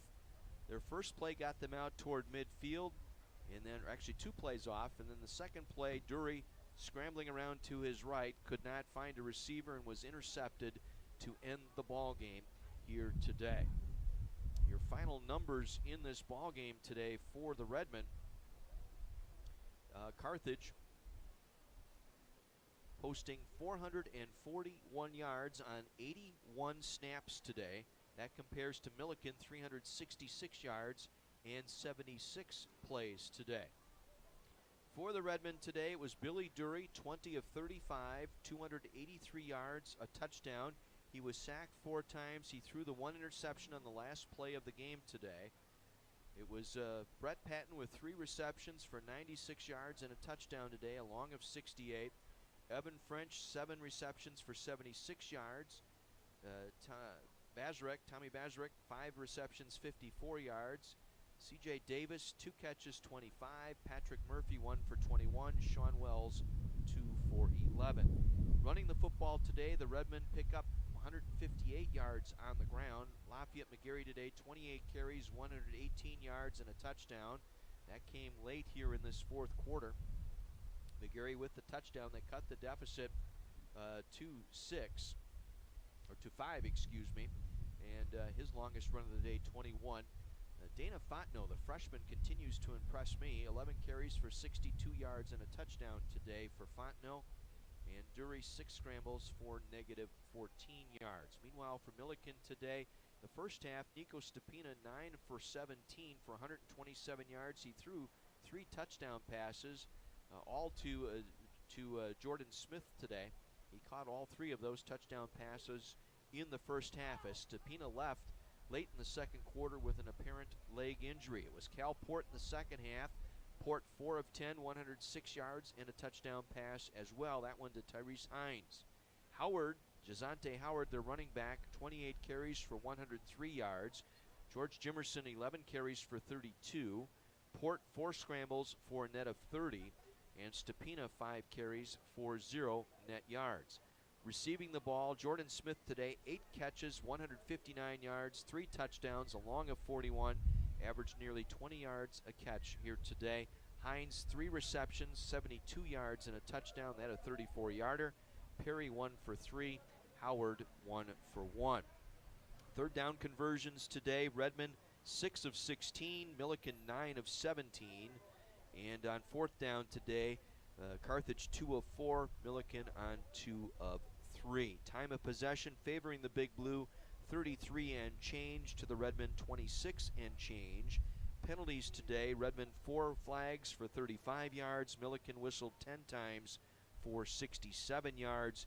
2 turnovers today, actually 3 officially for the Redmen, 2 fumbles and the interception on the final play of the day here today, costing the Redmen. Carthage getting just 1 takeaway today. That was the Amani Dennis interception in the first half, as the Redmen fall here today by a score of 32-29. And we bring in the head football coach for the Carthage Redmen, Dustin Hasek. And give you some time here to think about it, but what a ball game here today. Got to give your props to Millikin coming up on the road, getting things done with their quarterback injured in the second half. They still found a way to win. They played well. Beat us in some key facets of the game. That's what led to their victory. Tough one here today, and you talked about it in our pregame interview and again this morning. Got to get off the field, and at times just didn't get that third down when you needed it to get that stop. Yeah, we were awful on third down on both sides of the football. We didn't get off the field, and it allowed them to possess the ball, move the chains, and score some points. Had some opportunities today. I thought Billy Dury played rather well. 20 of 35, 283 yards. French 7 catches, Bazarek 5, Patton with 3, couple of clutch catches. Just not enough when you needed it. Yeah, that's exactly right. We had some key turnovers, some miscues on the offense side of the ball, and we didn't do the same thing on the defense side of the ball. It's a funny, you lose the turnover battle, but really the one costly turnover will go all the way back to that first quarter. They score the touchdown off the fumble recovery. Yeah, and and then you look at the one that we turned over here when we kind of got them on the ropes a little bit in the third quarter, and French had that fumble there, and that was a big one as well. That was a huge play. Carthage driving on that opportunity, and again, just a case of a kid fighting for some extra yardage. You can't really fault it, but you still got to protect the ball. Yeah, he's got to hold on to the football. He's got to understand the situation, and we had all the momentum at that point. A touchdown probably puts him away. What did they do so well here today? It was just unable to get to the quarterback, or was it just receiving? We didn't get to the quarterback. That didn't help, but they just converted big times. That big number 12 kid made some tough catches. We had guys in position, and he made the plays, and we didn't. Defensively, for the Big Blue, they just they took away the running game early, but you mentioned to be patient today. You finally got it going, particularly in the second half. McGarry, 28 carries, 118 yards, and the touchdown late here actually gave you the opportunity to cut the deficit to 5, gave you a chance here to at least be put in a position to try and win the game here in the final 5 minutes. Yeah, we had our chances. We just didn't make the plays when we needed to. With the sophomore quarterback, I go back on that second down play. If Dury just throws that one away, makes it a 3rd and 10, maybe it's a more manageable 2-down territory there. Yeah, you're definitely right. And you complete that 9-yard pass, you're looking at 4th and 1 instead of 4th and 9. Yeah, that was the maybe the key moment of the ball game at that point. And then 4th down, what were you looking to do there on that 4th down play? Was it strictly going to French on a little post route that time? It was, and he had him, and Billy just overthrew it on that one. He was the guy we were going to. He was open, had a chance, just missed the throw. And again, it's something that he's growing into, and I said at the time too. I said, if maybe waits just a hair longer, steps into that throw just a little bit more accurate throw, and we're sitting on the winning side of the score here today. Yeah, and I told the guys in the locker room, it's all about the little things, those little plays, and when it comes down to it, right now we're not making those plays. You saw it last week, you saw it again this week. Other teams are making them, and we're not. The one thing you were able to clean up today, penalty situation. Only 4 penalties today accepted for 35 yards. That's got to be a positive, again, going forward, because that's been a problem at least the last couple of weeks. For sure. Hard to see a lot of positives, but it's good that we weren't highly penalized. How does this team regroup? They'll go back to work. They're fighters. They still have 4 games left. They're going to go back to work, and they'll work hard and continue to fight. Like I said, we've got good leadership. We just have to understand when it comes down to it, we have to make the plays to get the result that we want. Yeah, again, credit Millikin today. They made the plays when they needed to. They got the 3rd down conversions when they needed them. I mean, you got to give them some props. Dan Gritty over there has done a nice job trying to turn that program around, and they were just able to make 2 or 3 more plays than the Redmen today. You got that right. Next week it's North Central here at our Keller Field. It doesn't get any easier in the CCIW. Nope, that's why you come to play in the CCIW. It's going to be competition every week. It's going to be good teams every week. Anybody can beat anybody. Have John see if he can flip on the scores from this afternoon. Wash U knocked down the Wheaton Thunder today, 17-10. Augustana on top defeated North Park today, 41-7, and Illinois Wesleyan over Elmhurst, 44-28. There's your scores, and that's your updated standings now with Illinois Wesleyan at 5-0, Millikin and Wash U at 4-1, North Central hosting Carroll tonight at 3-1, Wheaton at 3-2. Then you've got that log jam down there, Augustana, Carthage, Carroll, all with 3 losses. Elmhurst and North Park bringing up the basement. That's where we're headed. That's where we're at. North Central and next week, and hey, it's an opportunity. It's a chance to take on. This is, I think, a team that everyone looks at, North Central, and says, boy, if we can be like them, if we can play like them, and play 60 minutes of football, that's where you want to be. We're definitely capable. It's on us to be able to get it out of the kids. Coach, thank you for coming up. I wish we had better news today, but unfortunately on the short end of a 32-29 ball game. I appreciate you coming up. It's always tough on the losses. It's a hell of a lot easier when you win. I know that. There's no doubt. Coach, go get him next week. Thanks. Dustin Hasek, head football coach here at Carthage College, joining us on our post-game today as the Redmen fall at home 32-29 to the Millikin Big Blue. Millikin snapping a 4-game skid at the hands of the Redmen with that victory here today, and now the overall series at 30, 32, and 1 all time between Carthage and Millikin. So it's next week. That's when the Redmen get back at it. Next Saturday here at Keller Field, a 1 o'clock kickoff. North Central Cardinals in town to take on the Redmen. We'll be with you on the broadcast beginning at 12:30 next Saturday afternoon. For those of you on the video stream, stay tuned. In about an hour, we'll have women's soccer. It'll be the Illinois Wesleyan Titans taking on the Lady Reds, followed by Redmen soccer action against Illinois Wesleyan here at Keller Field. My thanks to John Voinovich, who produced our video stream here today. Thanks to Scott DeLabio back at our WLIP studios in Pleasant Prairie, engineering our broadcast as he does each and every Saturday. I'm John Weiser, wishing you a very pleasant weekend here in the greater Kenosha area. Wish we had better news. There's always next week as the Millikin Big Blue defeat the Redmen today by a final of 32-29. Until next Saturday, have a great week, everyone, and thank you for tuning in to Carthage Athletics, heard exclusively on Kenosha's radio station, AM 1050 WLIP Kenosha. Good afternoon, everyone.